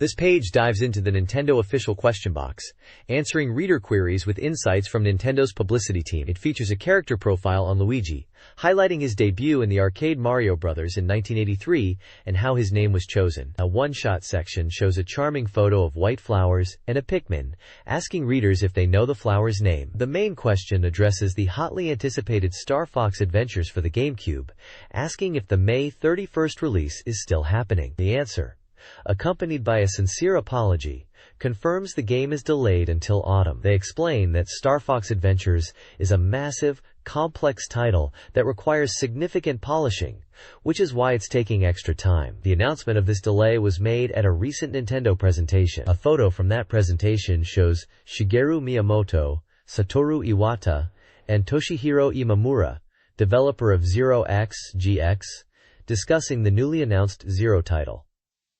The article mentions Nindori fully supports Star Fox Adventures and might have more news in the future. The navigator profile for this section is Nindori editor-in-chief Sao, who humorously mentions struggling with Resident Evil, linking back to the previous page's interview, and other games due to being busy.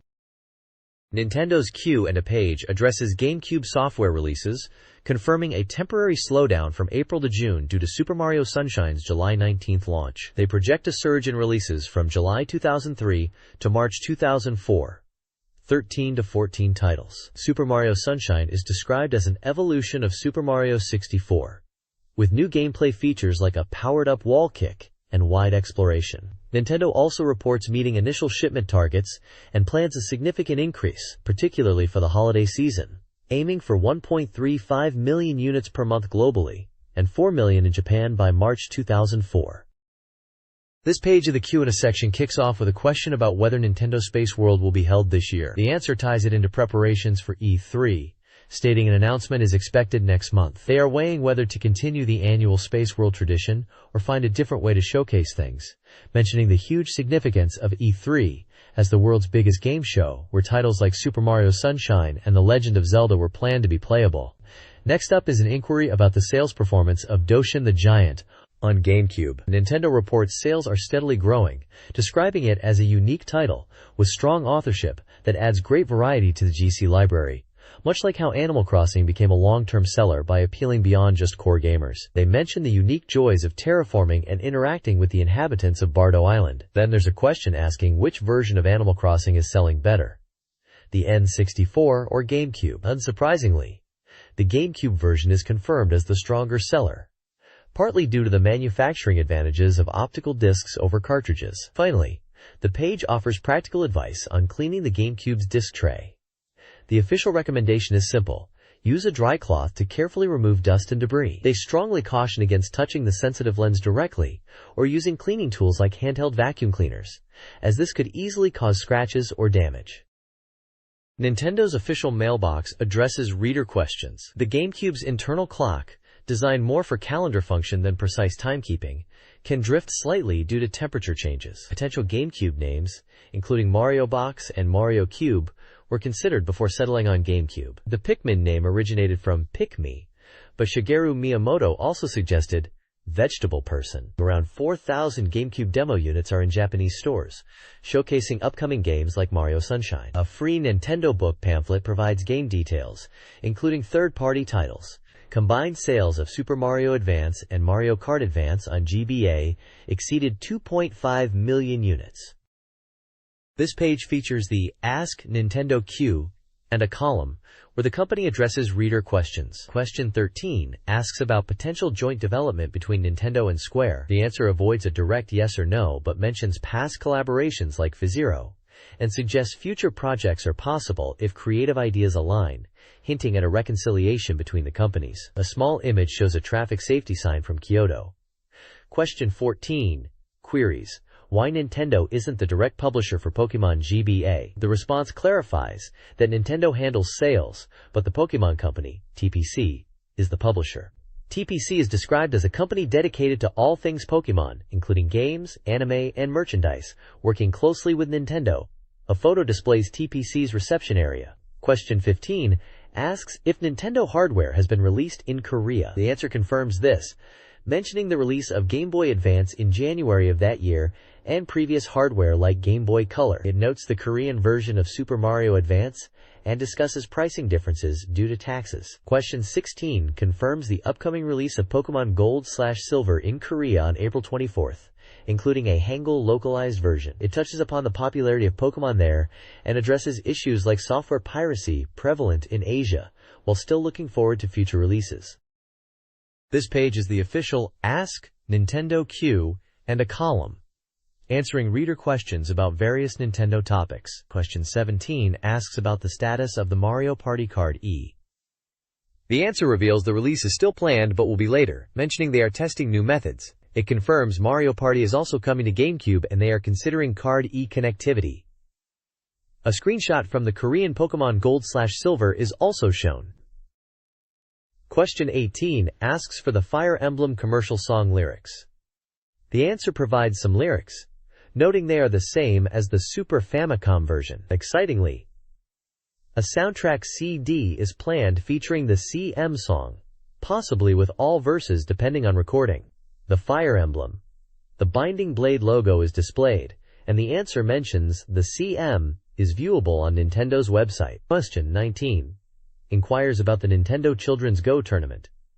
It's confirmed to be happening. Nintendo is a sponsor, not the main organizer. The answer notes the popularity of Go has surged, leading to increased sales of Nintendo's Go boards. The tournament is open to various age groups and skill levels, and while Nintendo sponsors, interested parties should contact the Japan Go Association. An image promoting the event is included. The page also features a large call for questions for the column, inviting fans to send in queries about anything Nintendo via postcard or fax. A drawing from the likeness drawing box corner is also featured, showcasing fan art.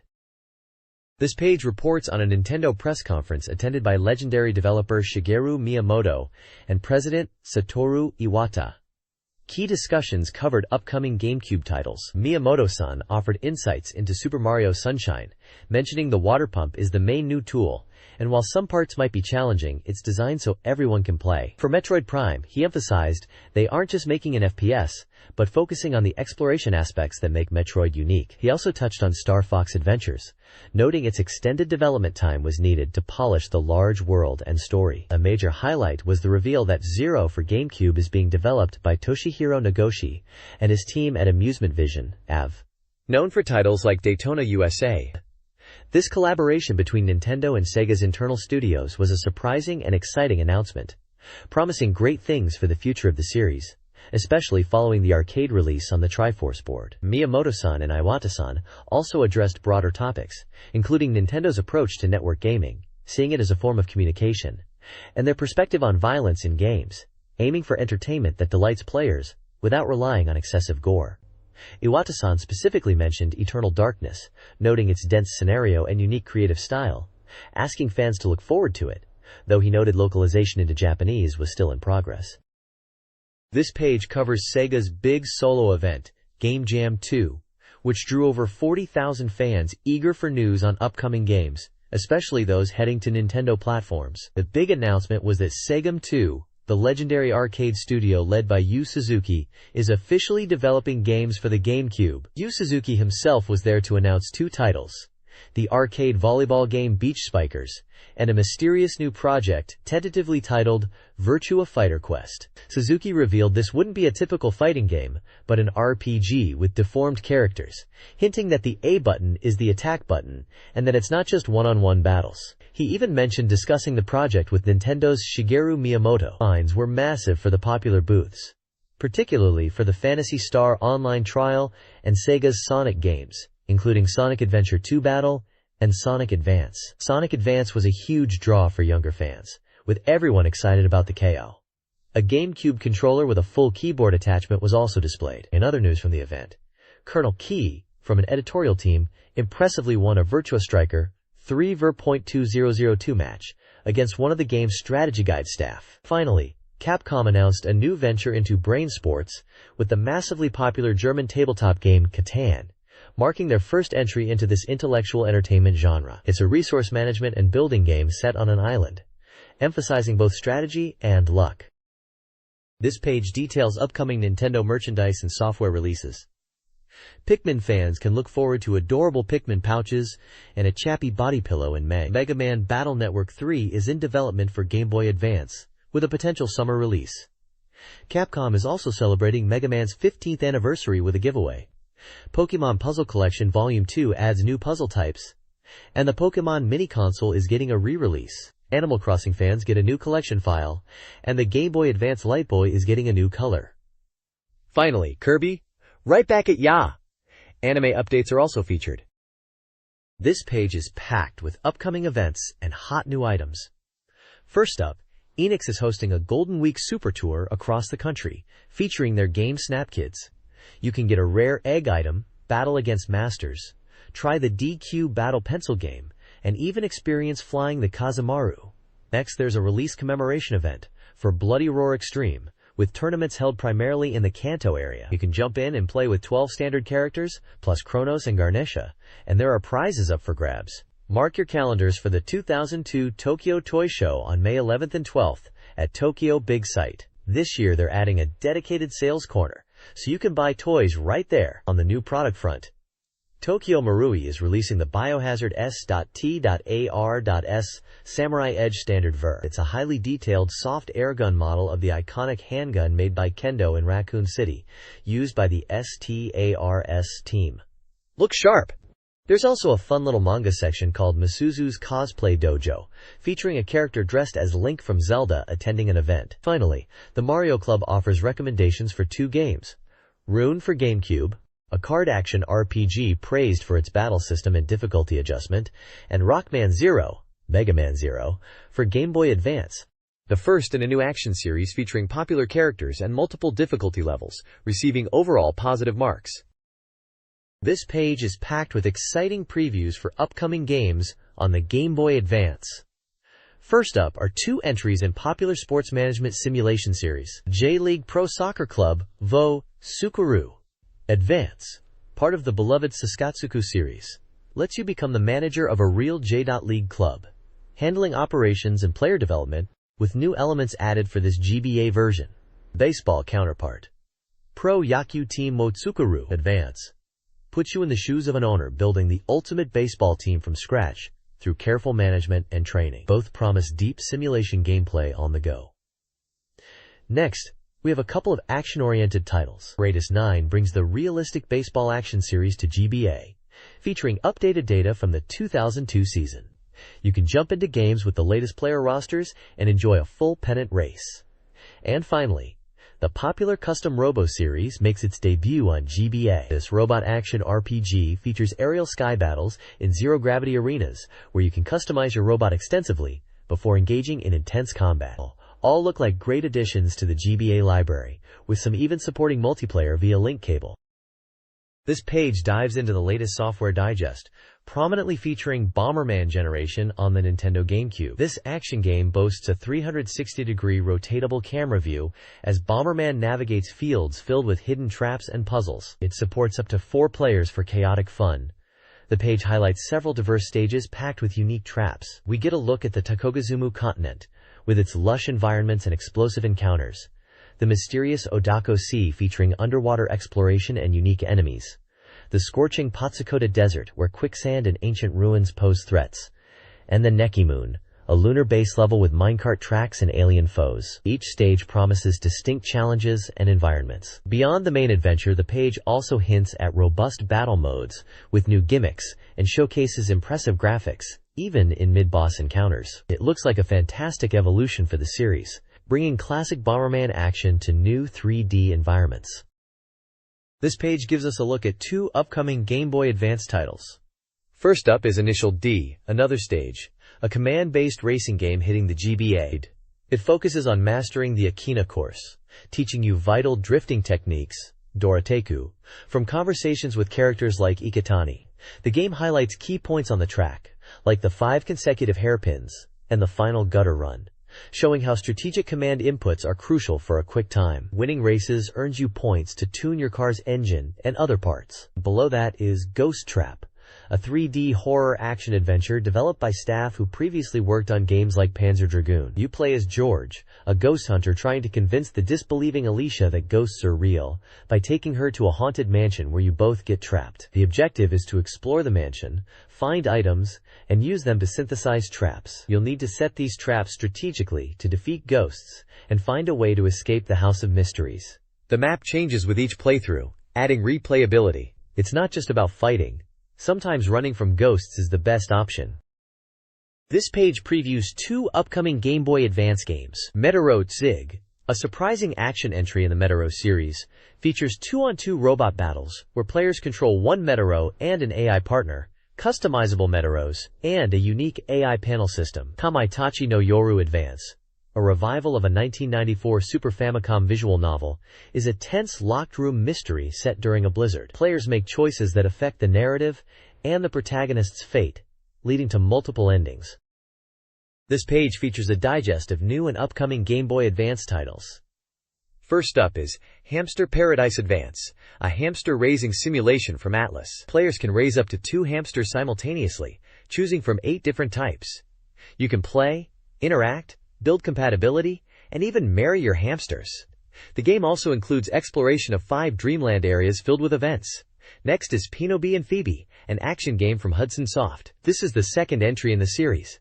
The robotic Peenobi is joined by his sister, Phoebe, who flies off to help protect the peace. The game is a platformer where Peenobi is tough, and Phoebe is adept at navigating complex environments. The third preview is the legendary Starfy, tentative title, from Nintendo.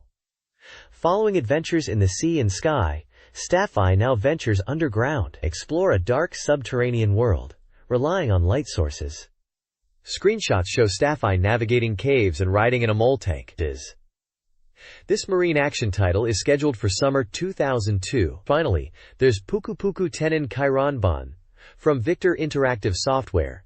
an adventure and variety game released in April 2002. Set in Sugiyoshi Town, the game features the main character Puku Puku and various companions, mixing elements from fortune-telling to minigames. The story is structured around the 4 seasons, and minigames are included, supporting 12 players. Screenshots show character profiles and town exploration with conversations. This page previews 4 Game Boy Advance games. Formation Soccer 2002, Spike, uses the Gregba zoom/shrink for depth, offering 2 formations and a soccer quiz. Spider-Man. Mysterio's Menace, Success, lets players swing through New York, battling villains like Scorpion and Electro. The Master Cross, Success, is a card battle game set in a continent ruled by a cross emperor. Finally, Slot Pro 2 Advance, Nihon Telenet, is a pachislo simulation featuring Go-Go Juggler and new Taio slot machines, with a beginner-friendly practice mode. This page previews 3 upcoming games. Kicking things off is Famista Advance for the Game Boy Advance, bringing the classic baseball series to the portable. It includes player data from 2002's and offers modes like a full pennant race, standard exhibition matches, a unique Famista board game, and a training mode to raise your own players. The controls are described as easy, making it accessible for everyone. Next up is Sakura Momoko no Ukiyuki Carnival, also for the GBA. This game is set in the charming world created by Sakura Momoko, focusing on a carnival event. Players take on the role of a child chosen to join the carnival committee, interacting with characters including a carnival fairy named Korin. The screenshots show its distinctive pixel art style. Finally, we have Mutsu to Nohofan for the GameCube. This looks like a relaxing adventure game, centered around caring for a mysterious creature called Mutsu. You can interact with Mutsu, feed it, and teach it words, with other unique characters from the Nohohofan tribe also making appearances. It appears to be a chill, communication-focused experience. This page previews 4 Game Boy Advance games. Oshibari Inko Kurabu is a unique parakeet-raising game where up to 3 players can train their birds to speak. Mahjong Legend Tetsuya combines adventure and intense mahjong battles in Shinjuku. Daisuki Teddy is an adventure game where players craft and explore with their teddy bears. Finally, Advance GT2, a racing sequel, features 44 courses, 97 cars, and customization options.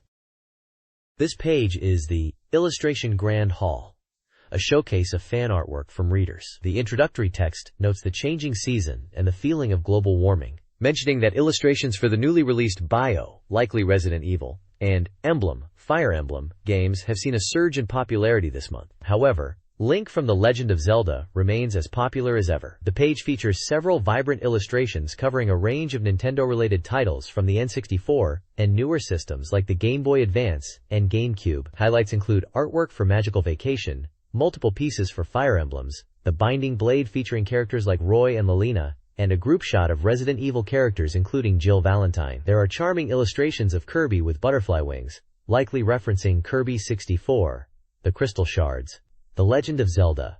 Majora's Mask is represented with artwork of Link's various forms embracing. Other illustrations feature characters from the Mega Man series and the upcoming Star Fox adventures, with the latter referencing the Mega Man NT Warrior anime's popularity. There's also a fantasy illustration featuring a character named Katya, mentioned as being from a game called Rune, and possibly featured on the magazine cover. A small comic strip features recurring characters like General Keinichi. This page, titled Go Forth, Mario Imperial Guards, is a vibrant showcase of fan illustrations and letters from readers. The top section features fantastic artwork covering a range of games popular at the time. You'll find beautiful pieces for Fire Emblems, the Binding Blade featuring Roy and Lelina, character art from Magical Vacation, and even some intense fan art for Resident Evil with Jill Valentine and Chris Redfield. There's also a delightful spring-themed illustration featuring Mario, Yoshi, and other characters, as well as charming art for Kirby and what looks like Animal Crossing. Further down, there's a section dedicated to illustrations from artists under 10 years old, showing off simpler but equally enthusiastic drawings of characters from games like Molin, Animal Crossing, Pikmin, and tons of Kirby and Mario characters celebrating birthdays or just hanging out. Finally, the illustration fan letters section highlights messages from readers, often accompanied by small sketches. These letters frequently praise specific games and characters, with many mentioning Fire Emblem's Roy, The Legend of Zelda's Link, and Kirby, sometimes even requesting future art from the magazine or fellow fans. It's clear the readers have a lot of love for these Nintendo titles. This page features fan submissions centered around the theme, Bad Guys. Readers sent in illustrations and comments about their favorite villains and antagonistic characters from various games. You'll see fantastic artwork depicting classic villains like Bowser and King Dedede from the Mario and Kirby series, the always menacing Ganondorf from The Legend of Zelda, and the delightfully conniving Waluigi and Wario. The Star Fox team's rivals, the Star Wolf crew, are also well represented, showing off their intimidating presence. There's even art of Rouge the Bat from the Sonic Adventure series, fitting the theme of tricky, sometimes villainous characters. The comments accompanying the art highlight why these characters resonate with fans, often praising their charisma, toughness, or just how much fun they are to hate or love. It's a great look at the appreciation players have for the antagonists who make our heroes shine. Looking ahead, the magazine announces the theme for the next issue will be The Charm of the Cube, likely focusing on games for Nintendo's upcoming console. And the theme after that will be The Charm of Adults. The next page is a fun collection of reader-submitted 4-panel comics and illustrations, titled 4, which translates roughly to 4-panel comic tenement house. It's a vibrant mix of humor and fan art covering various Nintendo games. You'll see familiar faces like Fox and Falco from Super Smash Bros. Battling it out in a comic about strategy and stand-ins. Link and Roy from Melee also appear, captured in a dramatic pose, alongside a comic touching on the ideal versus reality of war, featuring Fire Emblem characters. There are charming illustrations and comics related to Pikmin, highlighting discoveries and experiences in the game, like finding creatures or Pikmin themselves. Even the Mario universe gets a nod with a Drive Mario-themed piece featuring Mario, Luigi, and Peach, and another comic seemingly referencing Resident Evil with a biohazard joke. One comic features a character that looks like Kirby interacting with objects. And there's a panel showing Doraemon looking at a notice about a Game Boy Advance release. It's clear the fans are having a blast creating their own takes on beloved characters and game scenarios, sharing inside jokes and observations from their gameplay experiences. This page really captures the creative spirit of the readers and their passion for these titles. This page is a vibrant collection of fan-submitted illustrations, titled Illustration High Rise. It's packed with creative takes on beloved Nintendo characters and games. You'll find a wealth of art dedicated to Fire Emblem heroes like Marth and Roy, often highlighting their appearances in Super Smash Bros. Melee, which seems to be a big inspiration for many artists, and even introduced some to the series. The Legend of Zelda is well represented with Link, Zelda, and Ganondorf appearing in various styles, from classic adventures to Cubera depictions. Kirby gets multiple features, including art based on Kirby 64. The Crystal Shards, and a fun piece depicting characters enjoying a meal. Pokemon, Mega Man Battle Network, Doshin the Giant, Metroid Prime, and even Phantasy Star Online make appearances, showcasing the diverse interests of the readers. There's a fun GC versus hand-drawn piece, featuring a huge crossover of characters from different Nintendo franchises. The page truly captures the passion and artistic talent of the fans, celebrating a wide spectrum of games popular at the time. This page continues the showcase of fan-submitted artwork, this time under the banner of Mario Royal Guard. It features various unique takes on Mario, including a drawing focused on a strange mustache and a depiction of Mario as a salesman.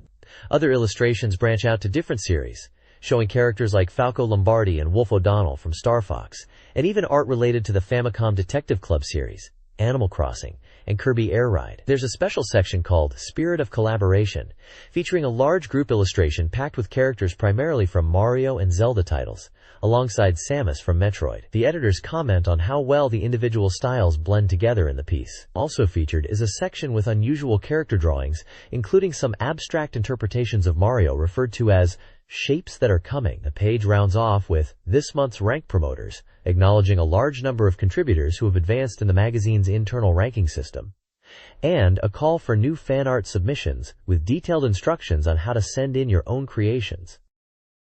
This page delves into the Dream Hall of Fame Dream Technique, offering up some juicy secrets and tips, primarily focusing on the quirky GameCube title, Cubivore, Survival of the Fittest, known here as Animal Leader. The header also teases content related to Star Wars and Sonic Advance. The main feature spills the beans on 2 hidden modes in Cubivore. First up, if you manage to become the king of 100 beasts and clear the game on your first playthrough, you'll unlock a bizarre real face for your player character. The page shows examples of these human-like faces grafted onto the game's blocky animal bodies. A pig, a bear, and a bird, all looking wonderfully unsettling. Achieving 100 henshin in a single run sounds like quite the grind. The second secret is the parameter stage, unlocked by becoming the king of 150 beasts. This is described as a massive area filled with transformed beasts to constantly consume, where you always stay in a henshin form. The screenshot for this mode is truly wild, featuring a Doshin the giant-like figure, and even a reference to the moon from the Legend of Zelda. Majora's mask floating in the sky. The editors comment on how fresh the blocky, square world feels. This page is packed with fascinating, slightly bizarre secrets for dedicated players. This article features dream techniques for various games. For Star Wars Rogue Squadron 2, Rogue Leader, passwords unlock infinite lives, upgrades, alternative ships, and more, including access to hidden areas like the art gallery. Legend of the River King 5 has a trick to start at level 5. A Sonic Advance cheat makes Tails automatically follow and attack. The article encourages readers to submit their own game secrets, glitches, or tricks, offering prizes for submissions. A specific game-breaking bug in Fire Emblem, the Binding Blade, is also warned about. This page shifts gears from game secrets to a hands-on project. Papercraft. This month's appendix is a paper model of the Chozubachi, the hand-washing basin from Animal Forest, which we know and love as Animal Crossing. The author recounts trying to recreate elements from the game in 3D, and somehow this water basin ended up being featured. They also mention the difficulty of making the Master Sword from the Legend of Zelda as another attempted papercraft. The page provides clear, step-by-step diagrams on how to assemble the Chozubachi papercraft, along with a list of necessary tools like scissors or a cutter, glue, and a ruler for scoring fold lines. There's also a fascinating cultural explanation of what a Chozubachi is, typically found at shrines or temples for purification, and how the one in Animal Crossing, featuring the Jizodo carving, is actually quite special compared to real-world ones. Apparently, hand-washing basins used to be common in home gardens too. It seems like a cool little project for fans.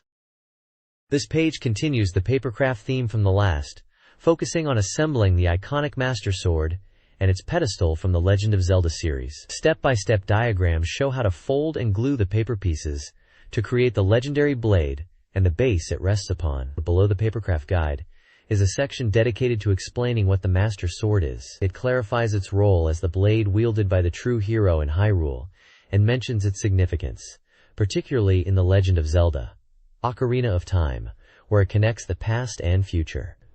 A screenshot from a classic 2D Zelda game accompanies this text. Further down, there's a recurring feature titled Nindori Renju Course. This section provides lessons and strategies for the game Renju, also known as 5 in a row, played with black and white stones on a Go board. It uses a queue and a format to address common strategic questions, such as why certain stone placements are winning moves, 3-3 formations, or how to block an opponent. Diagrams illustrate the board positions being discussed. The feature includes a distinct cartoon character. Finally, a contact address for reader mail related to Nintendo Dream and the GBA is provided. The Nintendo GameCube catalog details the console, available in black, indigo, and orange, and its Game Boy Advance compatibility. Accessories like controllers, cables, and memory cards are listed, along with upcoming additions like a wireless controller and SD card adapter. The software catalog, organized by developer, release date, memory card usage, and genre, showcases launch titles including Wave Race, Blue Storm, Super Monkey Ball, Luigi's Mansion, and Pikmin. Other notable games are FIFA 2002, Super Smash Bros., Melee, Animal Crossing Plus, Sonic Adventure 2 Battle, and more. The catalog highlights a growing library of games. This page provides a catalog of upcoming software titles for the Nintendo GameCube. It features a diverse selection across various genres. You'll find sports games like Winning 11-6, NBA Street, and NBA Courtside 2002, alongside action and adventure titles including Cubivore, Doshin the Giant, and the graphically impressive Star Wars Rogue Squadron 2, Rogue Leader. The fighting game lineup is also strong, with Bloody Roar, Primal Fury, Capcom vs. SNK 2EO, Soul Calibur 2, Ultimate Muscle, and the newly announced Virtua Fighter Quest. Fans can look forward to major first-party and partner titles like Super Mario Sunshine, Star Fox Adventures, The Legend of Zelda, The Wind Waker, and Bomberman Generation, though some titles are still tentative. The page also highlights new announcements like a new Mr. Driller game. A note indicates that more new titles are expected to be revealed at the upcoming E3 event in May. This page continues the catalog of upcoming Nintendo GameCube titles, showcasing a mix of highly anticipated ports and brand new games. We get updates on the Resident Evil series with details on Resident Evil 0, plus mentions of Resident Evil 2, 3, Nemesis, and Code Veronica making their way to the console, even showing screenshots from their previous platforms like N64, PS2, and Dreamcast. There's also a tease for Resident Evil 4, though it's just a placeholder image. Moving down, we see exciting new announcements like Crazy Taxi from Sega, bringing its chaotic fun to the Cube. Sega is also bringing the acclaimed RPG Eternal Arcadia, known internationally as Skies of Arcadia Legends, and the online experience Phantasy Star Online Episode 1 and 2, hinting at modem support. Nintendo's own lineup includes tentative titles like Mario Party GC, F-Zero GC developed in collaboration with Sega, and ports of N64 hits like 1080 Degrees GC, Mario Golf, and Mario Tennis. There's also a look at Metroid Prime, showing off its new first-person perspective, and a lesser-known nurturing RPG called Gold Mountain. Sports fans can also look forward to 2002 FIFA World Cup and Sega's beach volleyball game, Beach Spikers. Many entries are marked as tentative or show now making, indicating these projects are still in development. This page is a roundtable discussion from the magazine's editors titled Chatbox, focusing on the exciting topic of Nintendo collaborating with other companies. Following up on the previous page's announcements, they discuss Square's confirmed plan to bring titles to the Game Boy Advance, highlighting Final Fantasy Tactics and the potential for more RPGs. The Sega partnership on FreeZero is a key point, with speculation about how Sega's arcade expertise will influence it. They brainstorm other fun, wild ideas, like potential Namco and Sega collaborations involving Nintendo characters, or IPs. While excited about the diversity these partnerships bring, adding titles like Mario RPG to the conversation, they also touch on concerns about Nintendo potentially losing its unique identity. Overall, they see these cross-company collaborations as a big, positive trend for the year, promising fresh gaming experiences. The next issue is teased to cover the topic of why some games sell and others don't. This page is your essential guide to upcoming Nintendo releases. It's a comprehensive release schedule as of April 12th, covering the hot new GameCube, the ever-popular Game Boy Advance, and even some last hurrahs for the Game Boy Color. The GameCube list features some major hitters, like the highly anticipated Super Mario Sunshine, still listed as provisional, Resident Evil 0, and Eternal Darkness, Sanity's Requiem. You also see some interesting collaborations hinted at, like the Sega-developed F-Zero GC and Square's promise of RPGs. The GBA section is packed with diverse titles, from sports like the Prince of Tennis and Power Pro Baseball to action games like Mega Man Zero and Castlevania. Harmony of Dissonance, plus unique Japanese titles like Tomato Adventure. Even the Game Boy Color gets a mention with a couple of titles still on the horizon. It's clearly a snapshot of a really exciting time for Nintendo fans, showing the lineup building across multiple consoles with a mix of classic franchises and intriguing new IPs, including games resulting from those new partnerships. It gives you a clear picture of what to look forward to in the coming months. This page dives into the pulse of the readers with a big survey and wraps up an ongoing story. First off, the survey asks for feedback on the magazine itself, like how the cover looked and which articles were hits or misses. The list of articles covers a ton of ground, from previews of games like Animal Crossing, Super Mario Sunshine, and Resident Evil 0, to strategy guides for Capcom vs. SNK 2 and Star Wars Rogue Squadron 2, plus features on things like game music and character interviews. Then the survey gets into future expectations, asking which upcoming games readers are most excited about, referencing the big list we saw on the previous page. It also probes into the evolving relationships between Nintendo and third parties like Square and Sega, even asking which characters from different companies should team up. Imagine Mario and Sonic collaborating. There's also the dramatic conclusion to the Bancho story, which started on a date and quickly escalated to an engagement. The final part describes the emotional farewell and a note about the future, hinting that love conquers all, even for a bancho. Finally, the page announces the winners of last month's giveaway, featuring prizes like GameCube consoles, GBA systems, and various game software. It also gives a tease for the next issue, highlighting a feature on the second-generation bancho and showcasing reader illustrations. It's a great mix of community feedback, magazine content review, and story wrapped up. This magazine page details the July 2002 issue, which will cost 590 yen and include a custom case for the memory card 59. A staff list is provided, showcasing the diverse talent involved. The editor's voices section features personal reflections, including discussions of manga, Square events, and visits to Capcom. There's also contact information and an advertisement for the current June issue, highlighting bonus content like strategy guides. Finally, a new illustration by Shigehisa Nakano hints at future storylines. This page is a full-page advert for Rune on Nintendo GameCube.